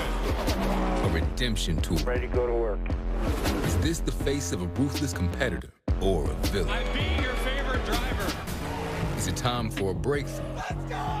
To get back to breaking stuff? Or is this the makings of the wildest ride you'll ever witness? It's all of the above, and it's about to go down. Any questions? And caution is out for the third time for Thad Moffitt. We were just talking about him as we stepped aside. He has some severe damage, not just on the left side, but the right side as well, as you see him right there. Looks like they can tape up that right side. It looked like a little bit more on the left front. Yeah, you can see the fender's broken there.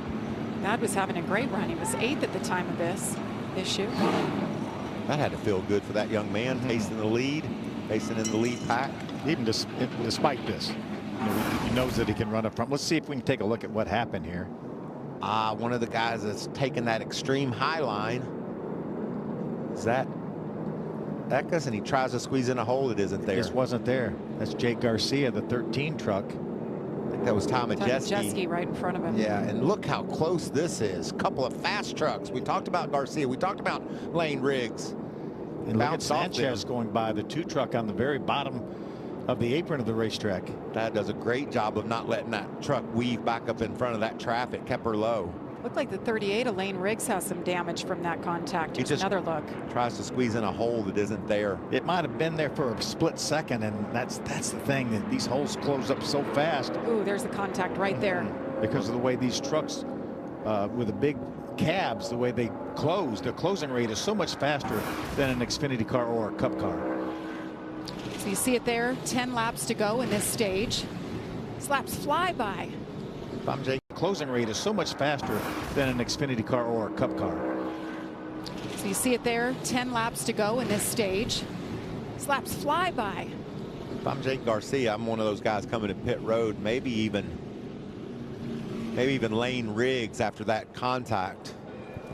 So Christian Eckes, he said if there was a caution, he was going to have some issues. So he was weaving it as well as he could to try to slow that down, scrub that speed down. Pits are open. They're coming your way. Amanda. You're going to see that Menards truck pull in the 88 of Matt Crafton. As I said earlier in the day, he's looking for that 16th win, but battling problems here today. The truck has been really tight for him. We saw him back off during that stage one. He didn't want to pit at all, but now tires for Matt Crafton as well. And on the 43, guys, we've talked about the win here today. A lot of people looking at those flags, including the spotters. Daniel Dye's spotter said to him, hey, guys, you're going to be fighting that win in turn 4, but it's going to help you out in turn 2. Jamie? For Ty Majeski and the number 98 machine going ahead to take the chance to make the pit stop. He really needed to tighten it up a bit. He said that it felt like he was wrecking it every single lap he was going, and he just couldn't make it to the end of the stage. So went ahead and make that adjustment. Well, we've been talking about all these loose trucks, hearing that Matt Crafton is actually a little bit tight. So changing conditions here as we approach the halfway point.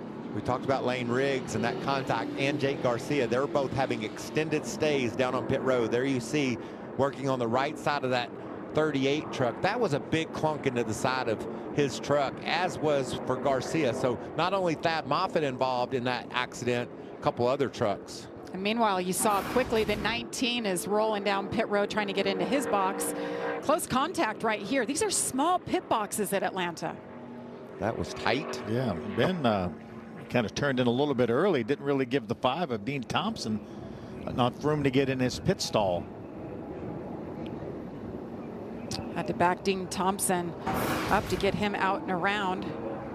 Rolling to a stop as Christian Eckes try to get down there and get repairs made to that Napa Auto Care truck. They're going to take it to the garage to do so. What a shame. Fast truck, won this race a year ago, won that stage.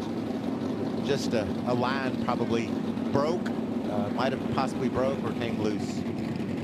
Yeah, same 4 drivers, though, stayed on the racetrack that have not pitted yet in this race, led by Kyle Busch. You got to have a plan and stick to it, right, Phil? Absolutely. I like that plan. Yep.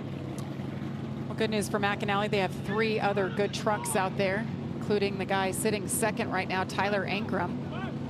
Ankrum has been up front this entire race. He really has. Again, that strategy to stay out, but he's been up there battling for the lead. Again, the top 4 trucks have not pitted. The amount of caution laps we've had should comfortably put these guys in their window to make it to the end of this stage. We had a few trucks do it last year, was able to stretch that fuel mileage all the way to the end of the stage 2. So I expect, like you said, Bill, with the cautions, these teams have a pretty good handle on where they're at.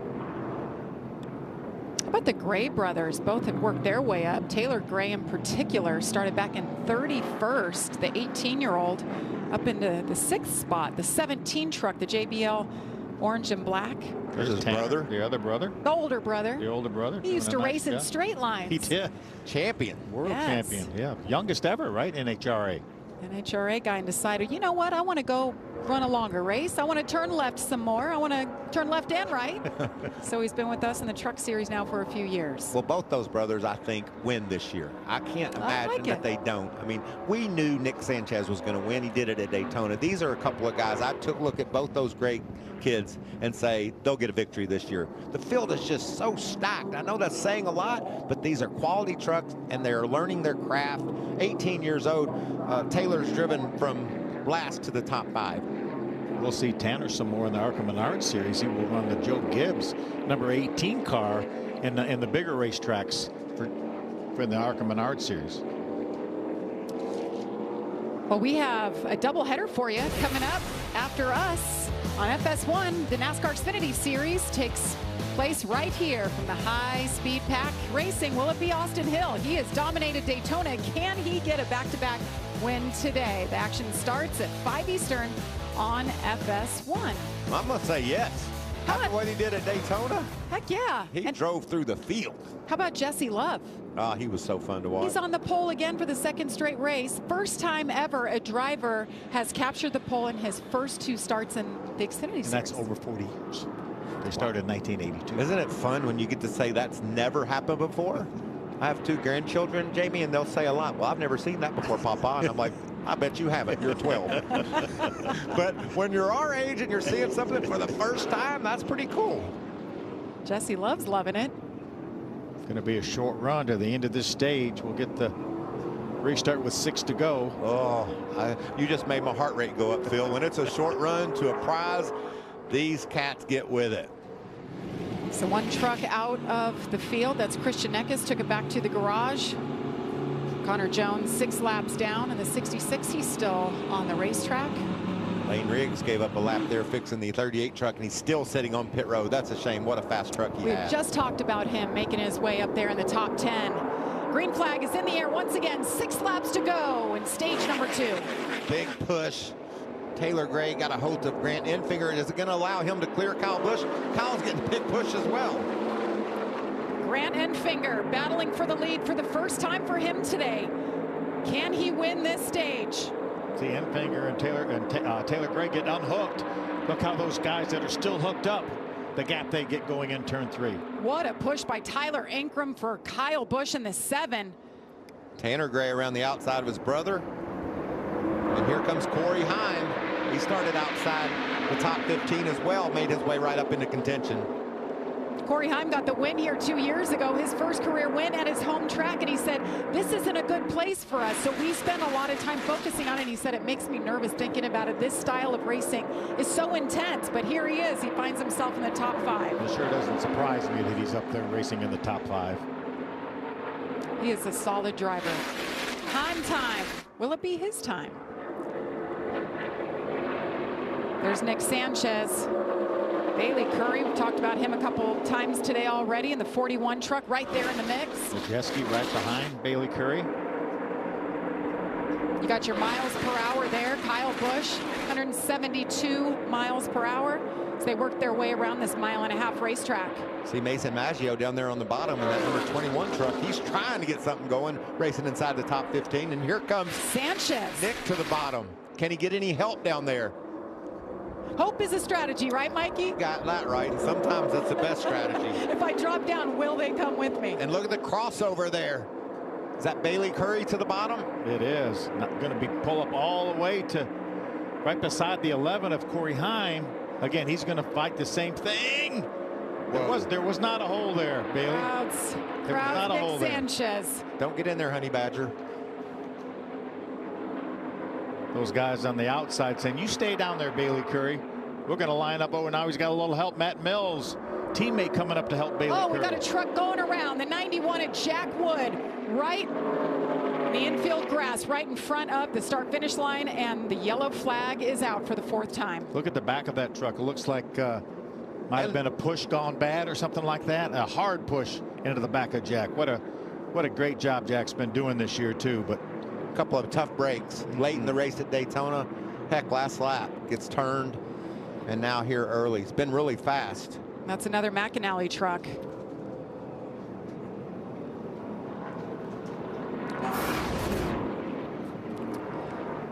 Here he is right there. Does he try to get in a hole that's not there? He does. That's a shame.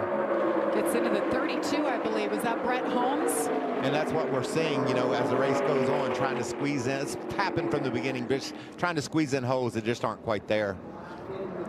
Sometimes if your spotter yells, clear up, you better make sure you're clear up. It might have been that way for that instant, but the closing rate of these trucks closes that hole up so fast. Looks like the grass may have done the damage to the front of Jack's truck. How much damage does the 32 truck have to it after scrubbing on the wall with the contact? Too bad for Jack Wood. They'll run about half the races, I believe, for the team this year. So this will end stage number 2 under caution. 6th stage win at Atlanta for Kyle Busch, most all time. 6-time winner here too, by the way. I think this was a late ad for Kyle Busch to run this race. He was supposed to start next week at his home track in Las Vegas. And by the rules, he can only run 5 times. So he'll get those done in the first half of the year. I think the deal came together possibly as recent as last week for Kyle to run this race. And whenever he's in a race vehicle, he's here to win, and he's certainly doing a great job again today. I just have loved the fight in him. You know, he lost the lead. He kept battling back on the bottom. He gained the lead and has been able to keep it. But I don't know, this thing's far from over. There's a lot of fast trucks out there. Well, it's just interesting, you know, for those that may not know, Kyle Busch owned Kyle Busch Motorsports. They won 100 races in this series. And he sold to Spire Motorsports, and now they've asked him to come back and run 5 races. And Kyle said it yesterday. It's just to show kind of where they are. What's their equipment, by the way? It's Kyle Busch Motorsports trucks that they built. But where are they? How do they stack up? I think he's showing that they're doing pretty darn good. Yes, they are. What a fun race so far today. All right, pits will be open after this as cleanup continues for that. Jack Woods, number 91, goes back on the hook.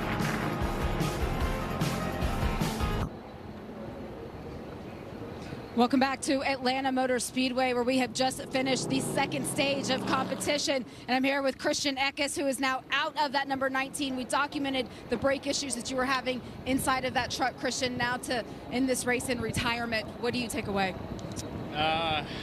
Missed opportunity. Our number 19 Napa Auto Care Chevrolet was really good today.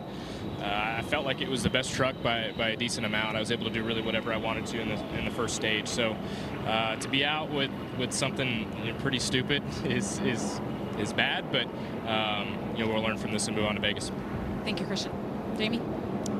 Thank you, Jamie. And Christian Eckes led 20 laps today, got that stage 1 win, and like he said, just a frustrating moment.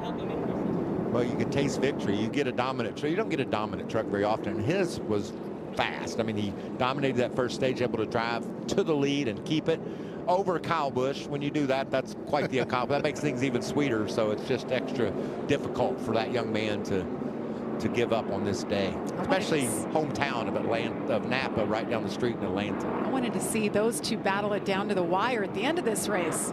See if the 19 had anything for Kyle at the end. The four trucks that have not been to pit road yet will lead the group down. There's going to be some fast trucks that stay out on the track here, Phil, it looks like, getting some track position. You see The commitment to pit road is all the way over in turn 3, so there's a nice long drive all the way around to where pit road actually begins. Over 2,300 feet. 2,300 feet, so long drive. They'll make their way down. As you mentioned, 4 drivers had not pitted, so everybody will get their service. Thad Moffitt pulls off as they continue work there. And there's the lead pack. Kyle Busch leads them down pit road. Jamie, I was talking to drivers earlier today how execution right here on pit road could make or break them today. We're going to take a look at the 71 of Rajah Caruth. He's coming off of that 3rd place finish at Daytona. You can see the 2 tires on the right-hand side of the truck going on there. And for Bailey Curry, he was a little upset about the discussion around Daytona and what that race was for the drivers. And I asked him what he enjoyed about the Truck Series. He said it's hard-nosed racing. You will find him on that bottom line as we progress through this race. Rajah Caruth in the 71 got a little sideways on the exit of pit road. I think there might have been a little contact with he and the 33 of Lawless Allen. See what Take a look at it. You see Rajah's getting ready to leave pit road. The 33's coming in. There is a little bit of contact. That's why he was sideways, Jamie. Doesn't look like that right rear fender is really sensitive, but I don't think there was enough of a bounce off of it to hurt anything. But hate to think maybe it's a tire rub. We're at the halfway point, just about there. Will it be Nick Sanchez or Kyle Busch? Stay with us. We're having some fun here in Atlanta. Tonight on Fox, Donovan Clingan leads top-ranked UConn. Exclamation point! Against Villanova. Oh! Fox Primetime Hoops. Coverage begins tonight at 7 Eastern. Tonight on Fox Primetime Hoops, top-ranked UConn is on a mission to repeat as national champion. Now they'll take on Big East rival Villanova, who has their sights set on a major upset. Coverage begins tonight, 7 Eastern. That's only on Fox and the Fox Sports app. What do you think, Phil? Well, UConn coming off a disastrous loss to Creighton just the other night. Oh, the Blue Jays took them down. They did. Didn't see that one coming, did you? No, not at all. We got you covered. Xfinity Series action coming up after us. You can check out some hoops tonight. We've chosen. We're choosing to choose. We've chosen to choose. We have chose, and the top 6 trucks in the running order stayed out. A little strategy here, and Kyle Busch finds himself just outside the top 10. So it's going to be fun to watch if he can climb back through the field. And no big deal for those trucks that stayed out. They only had about 10 laps up on their fuel. But they know everyone's going to have to stop in this last stage here. This is me right now. Let's go. Wind her up. 70 laps to go in the Craftsman Truck Series from Atlanta. Green flag is in the air. The 3rd and final stage begins. Matt Mills leading them down. Dean Thompson in the 5. Great push on the inside. Is that Caden Honeycutt pushing? It is. And look at that Dean gap. Thompson. It's a little bit more gap than Dean would want if he could choose, but hopefully Mills just comes up and gives him a push and keeps that outside line rolling. Not going to happen. Let's go for the lead. Go for the lead. I like your attitude. Matt Mills wants that lead, and he takes it. Great job by Matt Mills. Caden Honeycutt as well. Caden Honeycutt pitted on lap 63, up there in the mix with a lot of the boys that stayed out. 3 wide. We didn't need that. Chase Purdy on the bottom, 3 wide. He's got a good pusher. Oh, Ben Rhodes has had some issues. He's on pit road.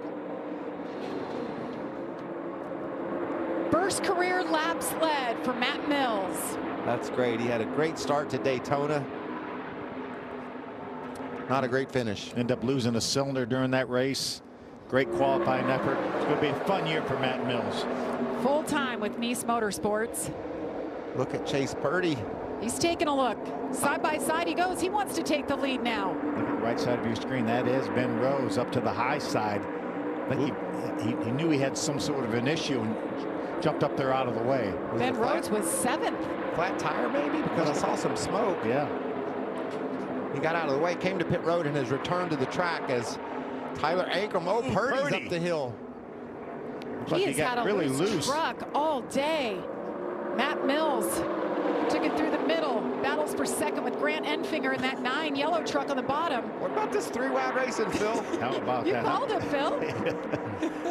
Ankram's been so strong this entire race, racing up towards the front. I feel like we've seen the 88 of Matt Crafton in the middle of this multiple times. And that's the last place the veteran wants to be, I can promise you. But he's got a hold of that 88. He's able to keep it steady and straight through there. As you see, the 77 truck been really loose. He's up on the outside. Look at Caden Honeycutt pushing that 77. That's Caden in the 45 truck. What do we say, about 177 miles an hour, just feet apart from one another? Sometimes touching and pushing. Unbelievable. There's Nick Sanchez down on the bottom of Crafton. Bailey Curry in the 41 giving that push. Wow, what racing we're having here in Atlanta. Tyler Ankrum in the 18 just having a stellar day. Stuart Friesen in the 52 on the top side, and they're still coming. Raja Caruth there in the Hendrick Cars truck. Crafton says, get me out of here. Yeah, he ducked to the bottom and is probably breathing a little easier right now. Ben Rhodes leaving pit road, cleaning up the damage on his truck.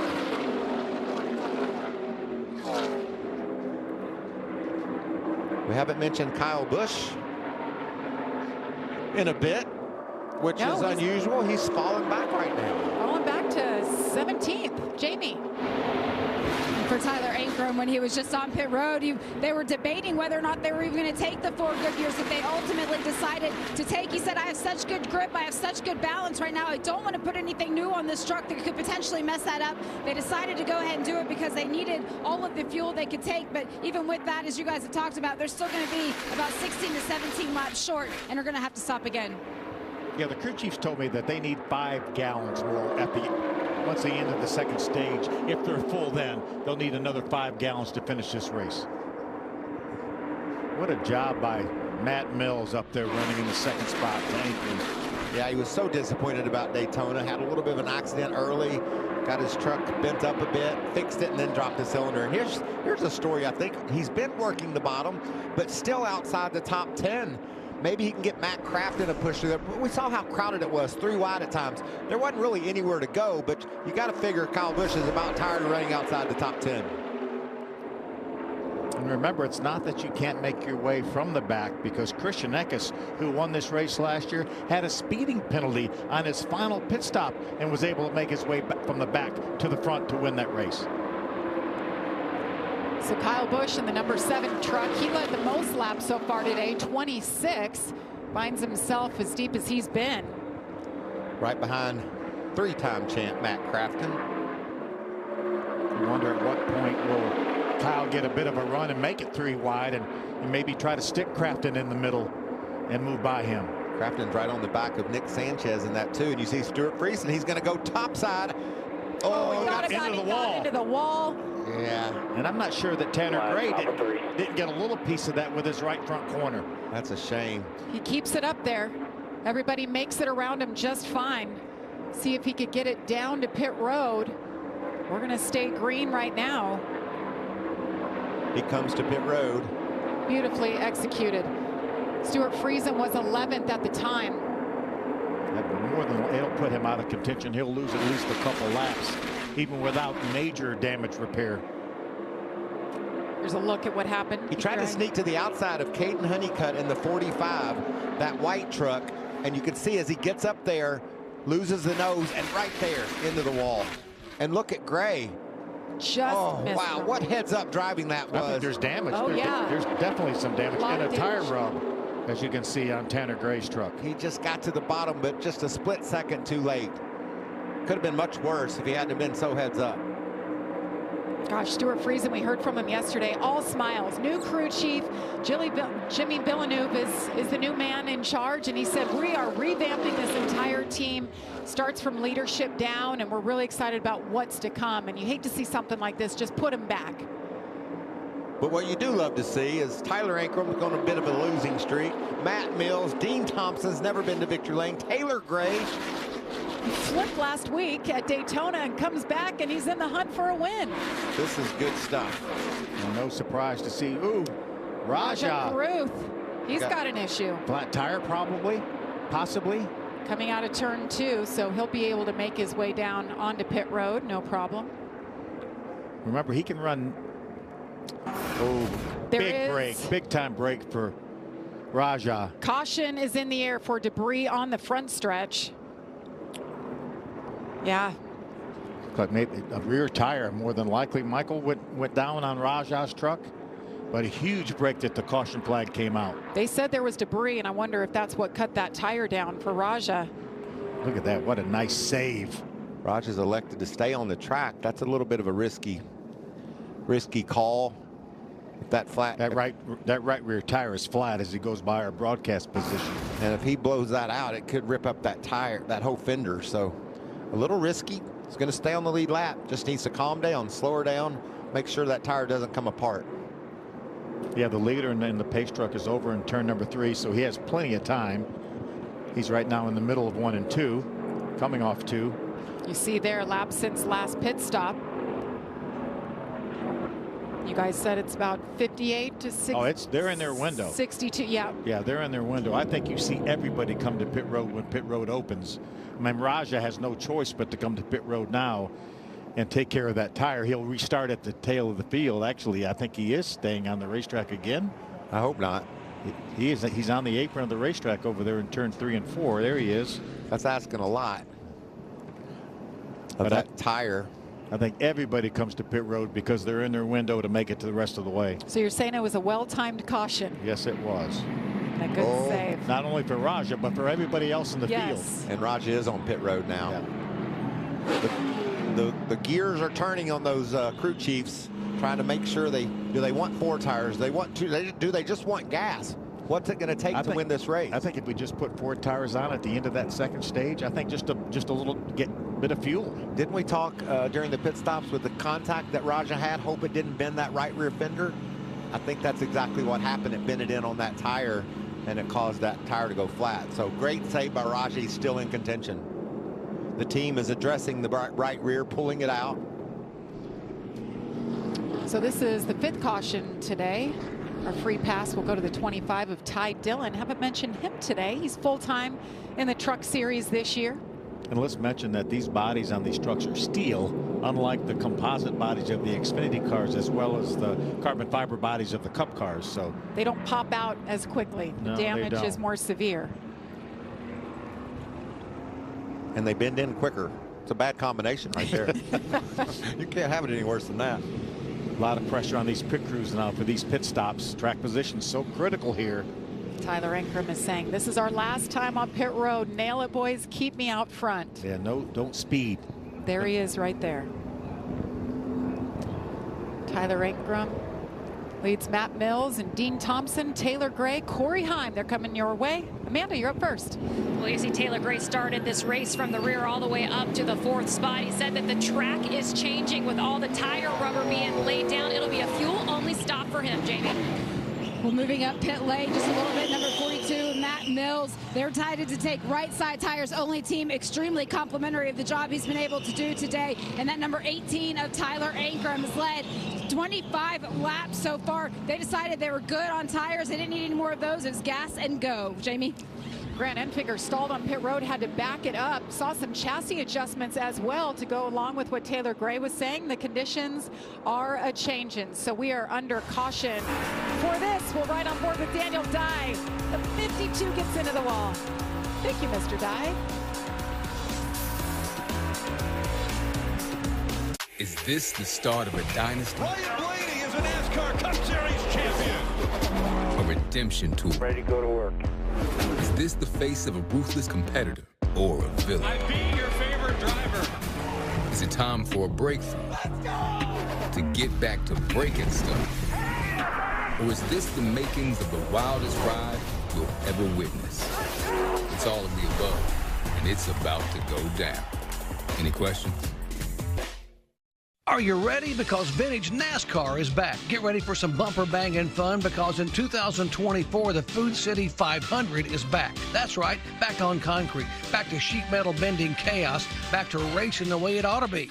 Grab a spring weekend package today and save 15%. It's the Food City 500 at Bristol Motor Speedway, March 17th, 2024. It'll be St. Patrick's Day, so get ready to party. Visit bristolmotorspeedway.com for tickets and details.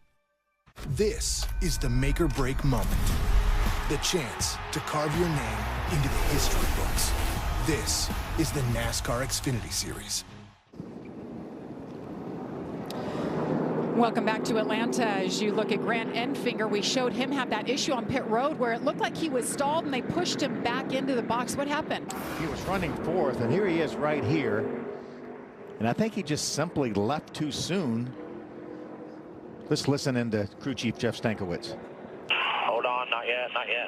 Hold on. Oh, no, stop. Back up. We're not full. Get a full. Hold on. And it was actually a miscue that happened the stop before this, back on lap 63. Their intention at that point was to put 2 cans of fuel in. They were only able to get 1 in at that time. Not everybody got that message. They were on the same page for this last stop. So as soon as Grant had the 1 can of fuel in, they went ahead, gave him the cue to leave, but he wasn't topped off yet. He needed that 2nd can. So ultimately, he lost all that track position. Jamie? Now, Jamie, you explain this to me. He can overcome this. Remember a year ago, what happened? Christian Eckes got a speeding penalty. When? Right now, in lap 80. And what happened? He drove through the field for the win. It's doable. Yes. It's doable. Well, and there's a couple other guys that had issues on this pit stop as well. We saw Nick Sanchez in the 2 truck speed, and Stuart Friesen did as well. Raja Kruth pitted too early. We saw his flat tire. So there's not only going to be 1 guy trying to overcome some issues on pit road, there's going to be 4. And Matt Mills just led his first career laps, and he ran over equipment on pit road, so he was penalized. He's rolling back to pit road now, maybe to top off with gas just to be sure. Doesn't have anything else to lose. I think Sanchez will do that as well. You know, if you have overtime, you never know how much gas you might need. And I'd say there's a 50-50 chance at overtime here today. It gets a little crazy at the end. Yes, it does. Especially coming out of 4 here. It's incredible how tight it gets, how wild it gets. So stay tuned to the end. About 50 laps to go here. Green flag goes in the air once again. Stay tuned to the end, and then we're going to re-rack it and run those Xfinity cars. Yes. See another exciting NASCAR race here at the Atlanta Motor Speedway. A couple trucks 1 lap down will be racing for that potential free pass if we get another caution. Colby Howard in the 1 truck and Ben Rhodes right now being shown 1 lap down racing for that free pass. That's intense. As the race gets closer and closer to the end, you just want to get back in the battle. I don't know if it's going to be as intense as what we're looking at right now, this battle for the lead. We talked about what's still to come. Race day will follow us, and then it's the Xfinity Series with Jesse Love starting on the pole, as you mentioned, Mikey. Jesse Love, Austin Hill. Can they beat Austin Hill? What a story he has become on these drafting tracks. He's won here before, too. Yeah. How about the front row between the 2 of them, Kyle Busch and Tyler Ankrum?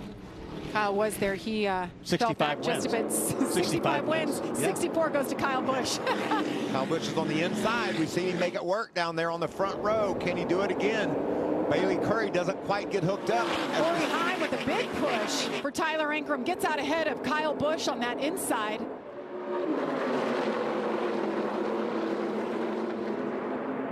Bailey's trying to hang with Kyle, slides up in line. There's a hole there for Kyle. He's going to take it.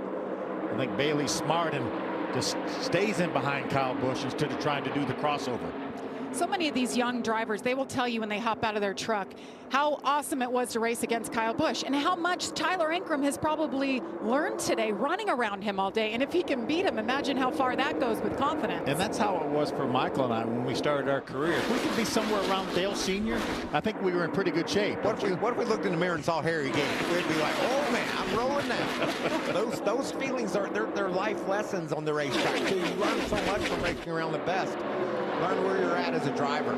I know some fans still ask, you know, how does Kyle Busch run down here in the Truck Series? Well, only 5 times, but those drivers that are racing around him appreciate him being here. Maybe not all of them, but a good amount of them love what they learned from having Kyle in the field. And what we appreciate is seeing guys like Lawless Allen in the 33, up on the outside, Caden Honeycutt, Brett Holmes, all these drivers, Daniel Dye, racing in this front pack here at Atlanta.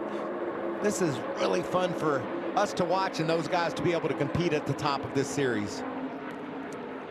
When they repaved and reconfigured this racetrack, it has just changed its look. I mean, look at this pack racing. It's nonstop. It's hold your breath from start to finish. Now it's going to be interesting to see up front when Kyle decides to make his move. It looks like he's a little bit faster right now than Corey Heim, all over him on the back, but he's going to have to duck to the bottom to make it work, it looks like. When does he decide to make that move? Corey Heim running second. That's exactly where he left off in Daytona. So a good start to his season, solid. Come home with a clean truck is a win at Daytona, but to finish in the top 5 is big. I think right now, if I'm one of these drivers running up in the top 5, 6, 7, I'm content to ride around there in line. Let's log some laps. We still have 46 laps to go here, a long way to go. They're back in the back. Some of those guys we talked about having those pit road penalties, both Nick Sanchez, Grant Enfinger, and Raja Caruth, they're moving. They have to. They're going for it. 42, you saw the smoke in the air. That's Matt Mills. Talked about him running up front, led his first career laps. Then he had that penalty, went to the back. He was one of those guys you mentioned, Michael. So he got into, I'm not sure if the wall or another truck, but he's got a lot of damage. It looks like, he's running 21st. Again, you talked about the penalty, but nonetheless, a great run for Matt Mills early on, and he's going to have a lot of good days this year. Yeah, that's heavy contact. See if we can see in the distance what exactly goes down. He's just high and in the wall. So he gets it down pit road. We stay green. Tyler Ankrum continues to lead here today. What a career day for Tyler Ankrum. Even if it ends right now for him and something goes sideways, he has had a great day with how many laps he has led. And that's what we talked about at the top of the show. Yeah, it's been a long time since he won a race, but good things are happening. He's in a great spot here. We talked to him at length in the garage area at Daytona, and he was so happy to be here and had such a great vibe with his crew chief too. So things are looking good. Watch this move. I talked about guys on the move. Nick Sanchez saw that outside lane backing up. He dove to the bottom, passed about 6 trucks, and he's going to be able to duck up in line eventually, I would bet. Or maybe jump in there. Oh, gets into Grant Enfinger. I thought he was going to get up behind him. He tried to go to the bottom and get around him. Wow. Grant Another good save. I know, but I'm worried about that right front tire. That was big. You see, now they're back up to speed. You're mad as heck at him at one moment. Now you got to help him. Let's go, buddy. We can get back up there. I'll help you. I'll get behind you and push. There was a lot of momentum on the bottom. And watch this move. Yeah, I don't think Grant had any idea that Nick might stick his nose in there, but there was enough momentum for Nick's truck that if Grant would have stayed in the middle, I think Nick would have driven right on by. I can't believe they didn't crash. I mean, that was heavy contact, and they kept it together, and now still marching forward. Yeah, definitely a situation where Grant came down. Nick started to grab that hole that was open for a moment. We're in caution as out and out debris, Jamie, in turn number 4. And that is the 6th caution for today. And that's good news for these drivers that have to restart from the back. Get some spots. Let's throw a caution. Maybe grab some more spots on a restart. Who knows how the restart will go? You get the right line, you pick up 4 or 5 more spots. You said it's good news for the drivers. It's good news for us and the fans. We get to see them have another restart. I talked about this big run. Watch Nick Sanchez in this too. There goes Grant Enfinger. Grant does it first, and Nick sees what he's doing. And look how many trucks they pass. That's the kind of momentum we're looking for. And here comes Nick with him. He said, I like what you're doing, Grant. I like it so much. I'm going to go with you right up to when we almost wrecked together. I'm going to go with you until I'm not going to go with you because I have more momentum than you. Yeah, Chase Purdy behind him. Ooh. Oh, what a save. Both of them. Did you see all the trucks they passed, though? Oh, yeah. That's what's possible as this race winds down. And our scoring monitor is showing that Colby Howard is in front of Ben Rhodes and will be in line for the free pass. There's the debris you see flying in the air. Some sheet metal, it looks like, perhaps. Sheet metal or fiberglass. It's so windy out here. Earlier in Cup qualifying, it looked like a big piece of something, like heavy, and then the guy got up to it and the wind blew and it was just plastic bag. Kinds of random things flying around. Jamie, what do you have? We're just listening to the radio between Nick Sanchez and his spotter, Derek Nealon, following that contact. And Derek said, you know, that bottom line's good enough right now. Don't worry about going up to the top line. You need to stay where you're at. Your right front looks good. Don't make any adjustments right now. Nick said, I just don't know what the 9 was doing. I figured he knew that it was good enough to go for it, and nobody moved. So a little bit of frustration, but everything's kind of settled out. There's also no damage on the 9 at this point in time. So everybody's going to just be good to go but when we get to green. Thank you, Jamie. Well, that answers your question, Michael. You were curious about the right front, worried about it, but Bono Mannion is crew chief. Everybody says it looks good right now, so he will continue on. Bailey Curry's running. I'm hearing that's the roof that was flying on the backstretch. The roof off that 41 truck. Is that right? He's shown his 4th, and his roof flies off. He's got a convertible truck. I've never heard of that before, I don't think. Holy cow. You see the roof flap still there. He was running so fast he raised the roof on that thing. I guess he'll continue like that, Amanda. That would be the debris that was found in turn 3. Actually heard on the radio communication from Matt Kraft, and Bailey Curry was in front of him, and he said, hey, someone's roof is about to fly off, and there it went. They'll have to go straight to the garage without a roof. Unfortunate circumstance for Bailey. Curry was having a great run running top 5, and boom, there goes his roof. He's got a convertible, but unfortunately that's good for parking it in the garage. Tomorrow on FS1, Caitlin Clark, the reigning player of the year, the Wooden Award winner, first team All-American, and now the all-time leading scorer in NCAA women's history. She'll take the court as 4th-ranked Iowa hosts Illinois. It all tips off at 1 Eastern, 10 a.m. Pacific on FS1 and the Fox Sports app. Caitlin Clark, oh my goodness. I just love watching her shoot that basketball. I mean, from the logo mid-court, she makes shots. She is an amazing basketball player. Superstar. I hear we may get her in Indianapolis. Fingers crossed, that'd be pretty cool. Stuart Friesen, saw him get in the wall. Pistons Go girl, she could. She could. A lot of guys with We want her in Indy. During the course of this race are on pit road. Stuart Friesen is there.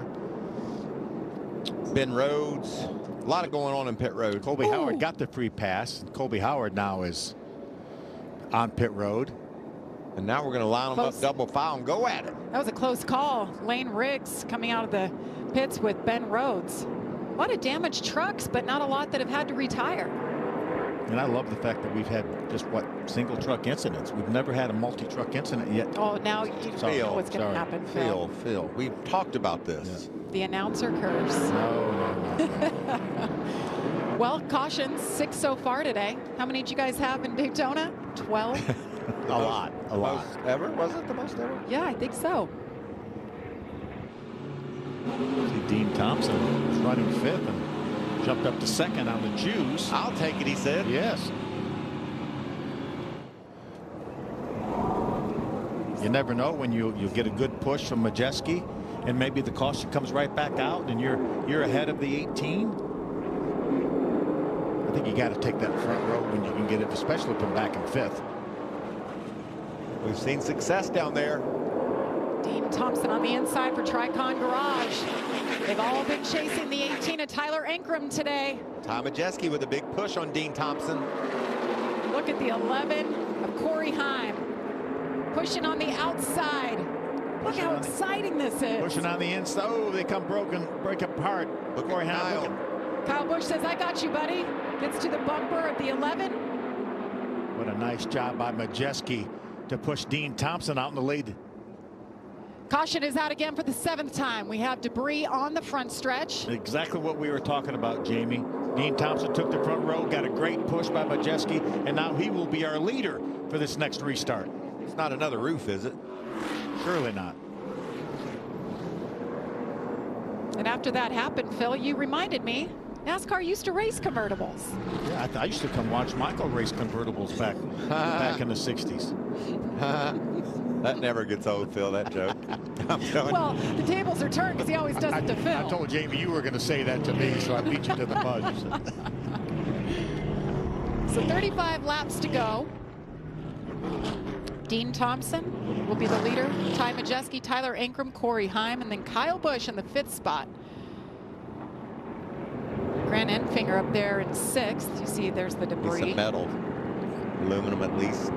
You know, the restarts have been fairly tame considering what we could see, and obviously the closer we get to the end of the race, and that's probably going to go out the window. AMR safety team on it today. Cleaning up the debris, tending to drivers.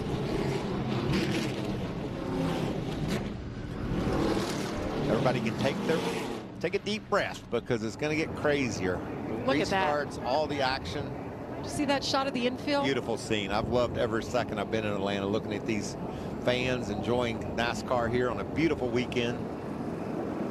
Well, we moved it up about a month sooner than last year, and the forecast has been great. Chilly overnight, but it warms up. We're in the 60s right now. I think maybe about 59, 60. But the sun is shining. It'll be shining tomorrow for the Cup race, and that is welcome after last week in Daytona. We got a great look of Lane Riggs, struck the 38, and you know, we said we'd never had a roof fall off during a race or come off during a race. I'm not sure that the 38 roof isn't looking like it could potentially fall off. Jamie Howe. You see Ty Majeski now up into that 2nd place position after making some adjustments. He's said early on he felt like it was wrecking every lap. He needed it tightened. He's very happy with the truck that he has here in the closing stages of this race, which is even more impressive considering this team does not have a full-time engineer on the 98 truck right now. That Ryan Elsdorf, who was with the team prior to this season, he left to spend some more time at home. He actually flew in today to help the team out. There's such a lack of engineers here in the NASCAR garages that they have actually hired a student who doesn't graduate from Oklahoma State until May. So they're just trying to get by up until that point, and they really give a lot of credit to Brent Butler back in their shop in Ohio, who is managing all of these interns and new graduates that they're going to be joining this team later on this year. Thank you, Jamie. That's interesting. Racing without an engineer. I mean, engineers are at a premium. When you walk through the garages, I mean, there's so many engineers. I don't even know how many like a Hendrick Motorsports or Joe Gibbs has. But times have changed in NASCAR, and now it's hard to find somebody to employ. Michael, when you had your team, I remember asking you one time how many engineers you had on staff, and it was over 50. Yeah, we did. And, you know, when we started racing, Phil, not to talk about the convertibles and our age, but when I first started racing, there weren't engineers. And then we got our first engineer, and he had to double as a travel agent just so we could afford to have him. And it got to the point where these teams now, the Cup teams, have upwards of 100 engineers that work on these teams. And I think something interesting is happening. Remember, was it Zane Smith that got disqualified last year at Homestead because of his windshield? And I'm wondering if that could be leading to these roofs failing. Maybe the windshield's caving in a bit and air getting under there. We saw that happen to Bailey Curry, and you mentioned Zane Smith, or excuse me, Lane Riggs having the same possible issue. Is it an aerodynamic advantage to maybe have that windshield bow in a little bit? It is, but these teams will maximize every single thing that they can find. You know why? Engineers. Yes. They thought of that. That's why we didn't see this back in the day. So here's the truck you were talking about. What'd you see, Phil, that led you to see that? The very front edge of that windshield almost looks like it's coming apart from the top. They're lining them back up. We'll drop the green flag again. Dean Thompson leads them from Atlanta. What does fearless look like? Like sliding through a glimmer of daylight? Side by side for the top spot. Like trading paint with a champion? Oh, and he spins it. Like starting in the back of the pack and stopping at nothing till everyone is choking on your dust. It's time, baby. What does fearless look like? Find out for yourself. Let's go! The NASCAR Craftsman Truck Series. 32 laps to go. The green flag is in the air. Dean Thompson had led officially his first career laps. He got pushed out of the way right as the flag waved. Wow, way out of the way. He was sideways before they got the green. Up till he went, Tyler Ankrum seized the lead with Kyle Busch right on his bumper. See Majeski there, the 98. He was the one that was right behind Dean Thompson. Remember those 2 yellow trucks down on the bottom that made those big moves? Here they come. Both of them under penalty not that long ago. Or the 2 under penalty, the 9 because he didn't get it full, had to restart from the back. Well, you guys mentioned Grant Enfinger, somebody to watch the beginning of this race, and he has come through the field. Here's that restart. Ty Majeski behind the 5. Boom, pushes him out of the way. See you later. I think the 5 truck missed a gear. I think if he didn't miss a gear, if Majeski just pulled around him, then that would have been an illegal pass on the restart. So I'm sure the NASCAR officials are looking, and they have SMT data that can tell whether he missed a gear or not. Look at this battle for the lead. To the front, Grant Enfinger. That was a wild restart, but everybody kept him heading in the right direction. Grant Enfinger with his brand new race team. And his brand new buddy, Nick Sanchez. Hey, buddy, you almost wrecked me, but you didn't. Let's work together. Grant Enfinger, saw him on pit road, didn't get it full, had to back it up. They got it full, and to the front he goes. What about Ty Dillon? See that white truck fourth back? He's been a couple laps down, fought his way into the lead pack. He had a free pass. Haven't talked about him other than that. Here he is right in the mix. Former Cup Series driver back in the trucks now full time. And a crew chief for Grant Enfinger, Jeff Stankiewicz, back in the truck garage. Remember, 2020 champion crew chief for Sheldon Creed here in the Truck Series. I just like the speed of the 2. I think he's the reason why the 9 is so fast. The 2 is just all over him. And look, he's going to push him to the lead. And then his buddy, about it. His buddy just bailed on him. Thank you and goodbye. Yeah, see you later. I hope not. No friends out here. You're only friends if you're the faster truck and you can help me win. What about that from the back to the front for Grant Enfinger? 3 Chevrolets hooked up front. Amanda, what are they saying in Ty Dillon's camp? This was actually his first win here in the Truck Series, and he was saying to me earlier to the race that they were actually identifying Vegas as the race to really break out, but the truck's been really good to him all day. But instead of being back in the Craftsman Truck Series, that he's liking the attention. He wants to be talked about and remembered for the right reasons. Yeah, it's good to have Ty Dillon back in the series. As you saw, Tyler Ankrum, who has led 46 laps today, hung out to dry, no friends. Sanchez goes by on the outside. Here comes the 45. Got Chase Purdy there. Chase says, I'll help you out, buddy. I want to get to the front. Look at Daniel Dye. Started on the pole, been up in the top 10 all day. Good job for that. A lot of great stories. Caden Honeycutt. Kids that we know have a lot of talent. We've watched them. We've appreciated their ability, and they're able to show it here in Atlanta. Still trying to form that line on the bottom. Meanwhile, Grant Enfinger continues to lead out front. Came so close to winning that championship in Phoenix. You think Kyle Busch is patient enough just to ride in second there until there's just a couple to go? I think so. You think that's how you win this race? You lay off of them late, get a push from the truck behind you? And is Majeski going to help Kyle Busch? Jamie, let's hear from the leading crew chief right now. Jeff Stankiewicz watching on as Grant Enfinger just went by into turn 1. He's got a lot of help out there. The condition that the truck is in right now, will that be enough to get him to the checkered? Yeah, I think so. We got some good trucks around us, good pushers, you know. Grant's done a great job all day. We've had a couple miscues on pit road we got to clean up ourselves, but other than that, we're in position where we need to be. Wouldn't want anybody other than Kyle Busch behind us helping us there. So I don't think the bottom row's going right now. Restarts it will. If we get another restart, I think it can move for a lap or 2, but I think we're in great position right now. We just got to defend it at the end of the race. Michael, you said it. They can overcome this, and they have so far. Well, he said it. We don't want anybody else other than Kyle Busch pushing us. That's their competition. Kyle knows how to win here. 6 times he's done it in the Truck Series, 2 times in Cup, 3 times in Xfinity. You know what's great about this, Phil, is they don't want anyone behind them other than Kyle Busch. And he's going to stay there right up until when he beats him, you know, when he attempts to beat him. And that's what's so fun about racing. You know, oh, we talked about it with Grant and Nick. You're my ally. Okay, now you're not. This is a great moment for him right now, but he knows what's going to come. How much are they driving in that rear view mirror right now? 100%. You have to, well, that's not fair. They got to look forward some. Half the time. at least 50%. Especially on those laps when you talked about when Kyle ducks out to take the lead, how much you have to be looking in that mirror to know that moment to time it just right. And Grant Enfinger has Tim Fedewa on top of the roof as a spotter, so Tim knows what's going on. He's a great race car driver, a great spotter, so he's going to keep Grant abreast of exactly what Kyle's doing. If Kyle peeks his nose out, Timmy Fedewa is going to tell Grant that he's doing it. I'm just really curious to see if he waits till the end. That seems unlike Kyle Busch, wanting to lead every lap, but we'll see if that's the strategy he uses. As they cross the start-finish line, it's the Craftsman. 20 laps to go. I think the only thing that Kyle would like to do more than lead every lap is win this race. Yes. And you know he's playing with that gas pedal. He understands exactly how to make this move, how much he lays off, what happens when the 98 truck gets right on his tailgate, how much does it change his truck?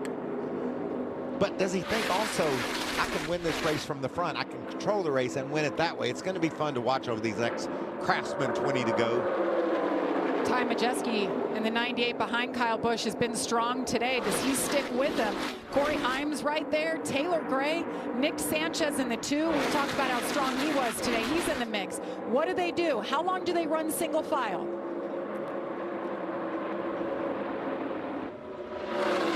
Amanda.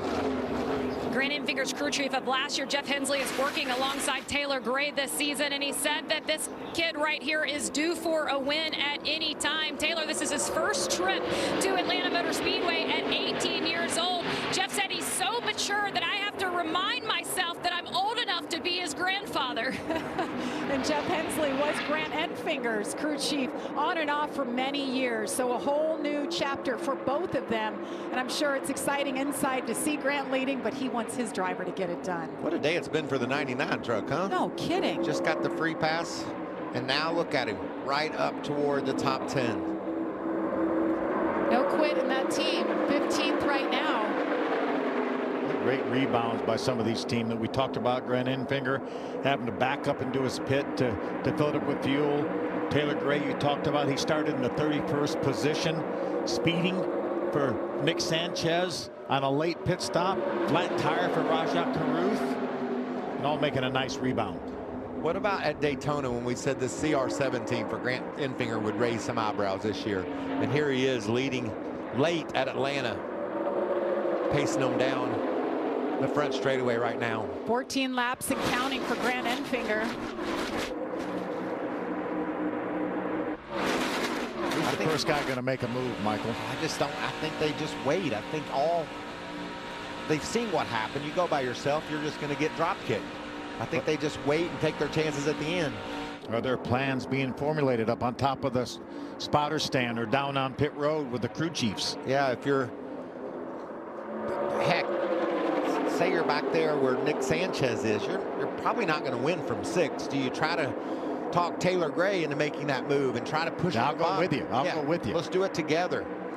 Now, these drivers can't talk to each other on the radio. They can only talk to their spotter and ask their spotter if they want help or they want to figure out a plan. The spotters have to talk to the other spotters. Well, crew chiefs, too. Crew chiefs can talk on pit road as well. And the texting, there's so much. There's the spotters up top, but there was a time, it wasn't very long ago, where drivers could talk to drivers, and we love that. Yeah. They had 16 channels, and they had 15 other drivers that they would talk to during the race. I don't think that's too safe. So if you want something done, you need to tell your team. Your spotter needs to walk over to the other guy, and you guys work out a plan. Michael, you had mentioned, when is the time to go? And you talk to different drivers, they have different philosophies. Like some just feel out the energy when they need to go. Some say it's 10, some say it's 5 to go. I'm just thinking with what I've seen, it's going to be later than that. It's going to be down in the last couple laps. Do you do it on the very last lap? Like back in the 70s when you'd see the big slingshot come? I'd be afraid of making that move to the bottom without help. Because we saw what happened to Tyler Ankrum, who was doing a great job in this race, got down on the bottom and lost ground. Now he's running back in the 8th spot. Let's get an update on Corey Heim in 4th. Jamie. When we talked about Corey Heim at the front of the show, remember, he was all the way back in that 19th starting position and really unhappy about that. But he did say that he felt like his truck was going to handle well enough and he was going to be able to be there at the end. He finds himself inside inside the top 5, and he's still saying that they have something stable right now, trying to feel out if they can go down to the bottom. He's got his teammate Taylor Gray right there with him, so I would still anticipate some movement happening here in these last few laps. I would anticipate it too, but I'm gonna anticipate it with about 2 to go. But here comes another run. Ben Rhodes back there is trying to make some ground on the bottom. There he goes. He gets a spot there. Bails on Ty Dillon, but just picking them up one at a time. Yeah, one at a time. That's what Ben Rhodes, he knows with 11 laps to go, he's running out of time if he's going to go up and contend for this win. And he's got a bit of a gap in front of Daniel Dye. That's the next truck in front of him. Let's see if he makes the move as he gets down turn 3. He is going to make the move, and there is a spot for him to get into, Michael. But he's going to elect not to take it. He's going to stay on the bottom of the racetrack. Someone's got to jump down there and help him. You're not going to win from 10th, so you got to team up, create a draft, and go. Here's a 99, gets into the wall. Ben Rhodes, boom, just kisses it. Looks like a kiss from here. Just a slight kiss. Jostle him inside. He's made his move up to the 11th spot. You see Dean Thompson, the 5 truck, right now. Oh, tires going down. Yeah, tires going tire. down. Yeah. Will this bring out a caution to reset this race? Can he get down? He does. No caution. I'm going to tell you what's formulating, Phil. Up ahead of our leaders, there's 3 lap trucks. There's, you see Ben Rhodes with a lot of damage after that kiss off the turn 2 wall. It turned into more than that as he went down into turn 3 and got in the wall. Look at these lap trucks. These trucks could make this pack split up. They could get a draft. They could see an opportunity. What will these leaders do? Especially if those trucks stay side by side. Those trucks are side by side in front of them right now. They can't do that. They got a single file out. They're going to do so, but they're still going to mess. They're still going to change the draft as these trucks get there. 8 laps to go. What is the game plan? Grant Enfinger continues to lead. Kyle Busch, Ty Majeski, Corey Heim, Taylor Gray, Nick Sanchez. Who's going to make a move? Those lap trucks are doing a nice job staying down on the bottom of the racetrack. Look at how it bunches them up, though. It changes Kyle things. Busch gets into the back, it looked like, of the 9. Looked like Grant had to get out the throttle. Did maybe he lose the front end, Michael? Those lapping trucks we saw it early in the race with Keith McGee. There he goes. Kyle Busch makes that move. He wanted to dart to the inside and drop Grant Enfinger. Grant Enfinger, no help, falls back and continues falling back. Got to be a problem for Grant Enfinger. Something happened to that truck. He continues to fall back. Certainly looks like some issue for Grant. Well, we saw the wiggle from Kyle Busch. He got into the back of Grant. Something happened there, and he continues to go backwards. Meanwhile, Kyle Busch up front, leading here with 6 laps to go. Ty Majeski pushing him. That's a game changer with Kyle Busch now in control of the race. We were trying to think of what Kyle was going to do. Now, what is Majeski going to do? Corey Heim, Taylor Gray. This is tense, guys. Can you beat the winningest driver in the history of the Truck Series? 64 times he has driven a truck to victory lane. 15 years since he drove for somebody else in the Truck Series. Other than himself. Can't really see what happened to the 9. He didn't hit the wall, but obviously lost pace. Great job by Kyle Busch with Majeski getting in the back of him to hold on to that truck. So what does Ty Majeski do? He's led 3 laps today, but he has been right there in the hunt in the top 5 all race long. You've got a Chevrolet leading, a Ford running second, 2 Toyotas right now running 3rd and 4th. Grant Enfinger brings that number 9 champion truck to pit road. Looks like a right front flat for Grant. Well, the Toyotas get together and gang up on these other 2 manufacturers. Second time today we saw the most dominant truck at that moment have an issue. Christian Eckes earlier in the race had one stage 1 and they had their issues, no brakes. So you see Grant now down on pit road trying to figure out what went wrong with him. Yeah, that right front tire, as they took it off, you could tell it was flat. What a tough break for that team. But as we talked about, they're going to be strong all year long. Kyle Busch continues to lead and control this race. If I'm Ty Majeski, I'm starting to roll off the back of Kyle Busch just a bit. Start playing with that air. Start feeling what it's like to fall back and get a push and time it perfectly. Get everybody group back up right here. We need to start doing our moves. 3 to go. 1 off 45, drag to him. We need to start creating our runs. That's Nick Sanchez team talking about laying off to break a little bit to back up. And he's to got Honeycutt. He's got a nice gap here. He can pull up if he can get the right push. Drag the brake a little bit, get those guys bunched up, see if they can get enough energy here to get around Kyle Busch and his pack. Flag right Coming here, to the white flag, Kyle Busch leads Ty Majeski, Corey Heim, Taylor Gray. Will Nick Sanchez and his group have anything for him? One last chance here. Back up to him, Ty. Back up to that 11 truck. Not going to be able to do it, it doesn't look like. Can he dive to the bottom? There's a push. What does Ty Majeski do? He's looking, he's sniffing. Corey Heim is right there to the inside. Can he get to Kyle Busch? As Kyle Busch hangs on. Out of turn 4, checkered flag. Kyle Busch wins it for the 7th time at Atlanta. Yeah. Woo-hoo. Let's go, boys. Come on. Well, I guess his feedback to Spire Motorsports will be thumbs up, guys. Your stuff's rolling. Pretty good program you have going on here, boys. Y'all should win a lot more races this year. Good luck. Well, we set it up at the top of the show and said, who, if anybody, can beat Kyle Busch? And you talked about the teams that would be strong, and they were. Unfortunately, Christian Eckes was out. I think he was about 1 or 2, maybe the strongest truck in the field, but he had his problems. Yeah, there's a reason he races on Sundays, Jamie. That's a nudge from, yeah, exactly. Yeah. A nudge from his teammate Raja Caruth. So many great stories, though, in the top 10. Kyle Busch gets the win, but...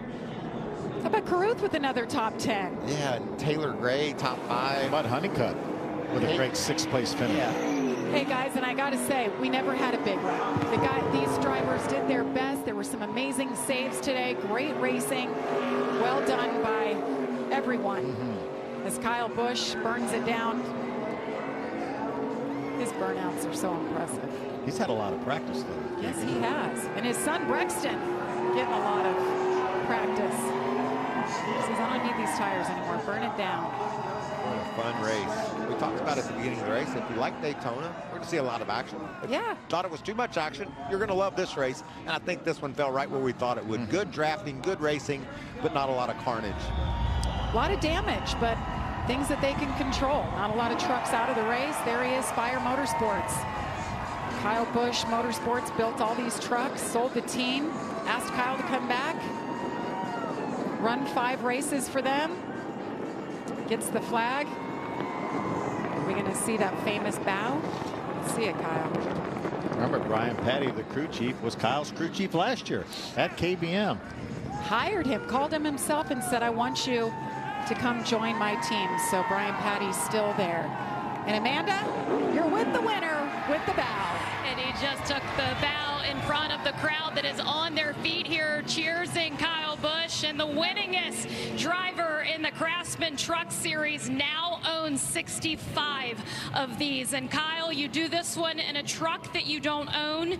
You do it at a racetrack that you weren't really excited about coming to. What was the difference maker today?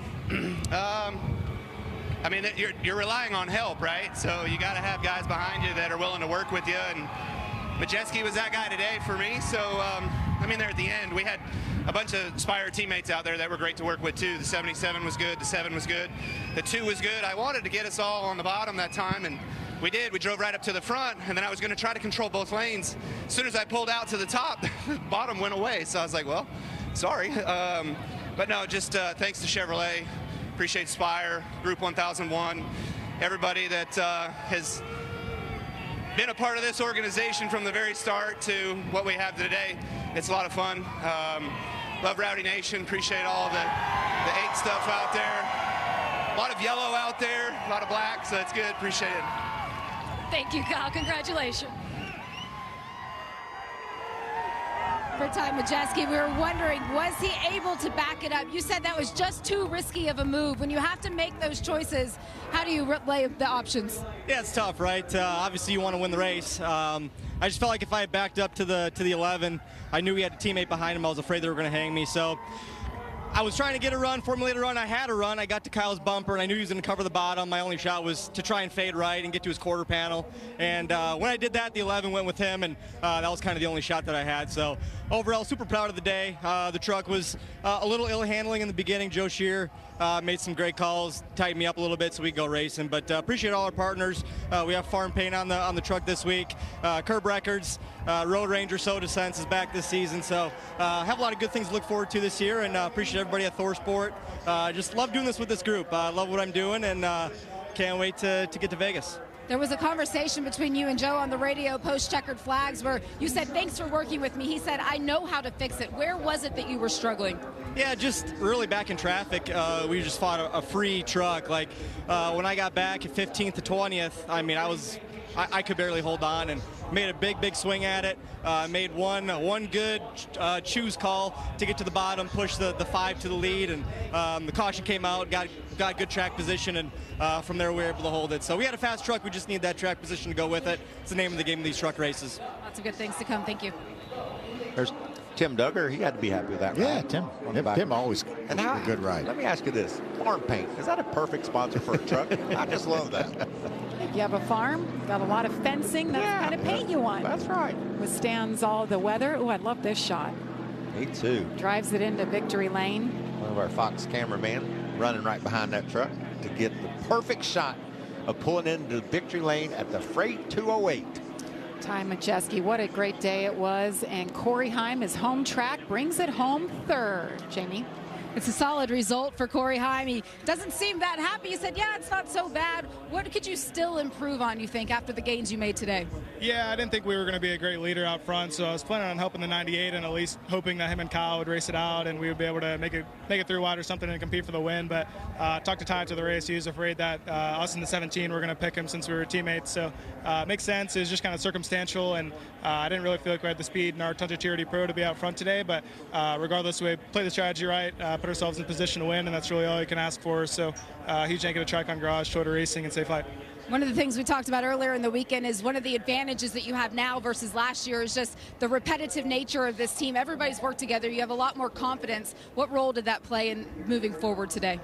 Yeah, I mean, we brought back our whole squad from last year, and we're consistently putting races together strategy-wise, and we have really well-handling trucks. I think we lacked in the speed department today, but we kind of knew that coming into the race. But we got a lot of good ones coming up on the schedule, and I can't wait to get started with Tricon Garage. Thank you. Great day for him as well. And the man who led the most laps today, 46 of them, Tyler Ankrum, ended up 7th. Just a bad move maybe there at the end of this race. We're hearing that on the radio that he wasn't really happy with the spotter, or maybe there's some miscommunication or something like that. But a great run nonetheless, and he's talked about before, you know, the wins will come or whatever. He's just really happy to be in the position he's in. Such a solid truck. You saw Nick Sanchez, big smile on his face. Gets a win last week and 5th today with 2 clean trucks to take home. You know, I love this race. It was highly competitive. There were a lot of options the leaders had, guys had to try to take the lead away, and good pack racing. But the truckers proved today that they're professionals. They were able to race hard against one another, kept those trucks pointed the right direction for the most part. It was a good race. It was a great day of racing. Hope you all enjoyed watching. A lot more action still to come, though. We talked about it, the Xfinity Series race. See it there coming up at 5 Eastern. Race day is next. They are waiting for us. And for us, next week, we don't have to wait a whole lot. Love it. Just 6 days, actually. We're going out to my home track of Las Vegas. So we will join you then for the Craftsman Truck Series. And then tomorrow, race day starts at 2. The Cup drivers will take to the track after that. For Phil Parsons, Michael Waltrip, Jamie Howe, Amanda Busick, and everyone at FS1, I'm Jamie Little. Now we send it to Xfinity Race Day next.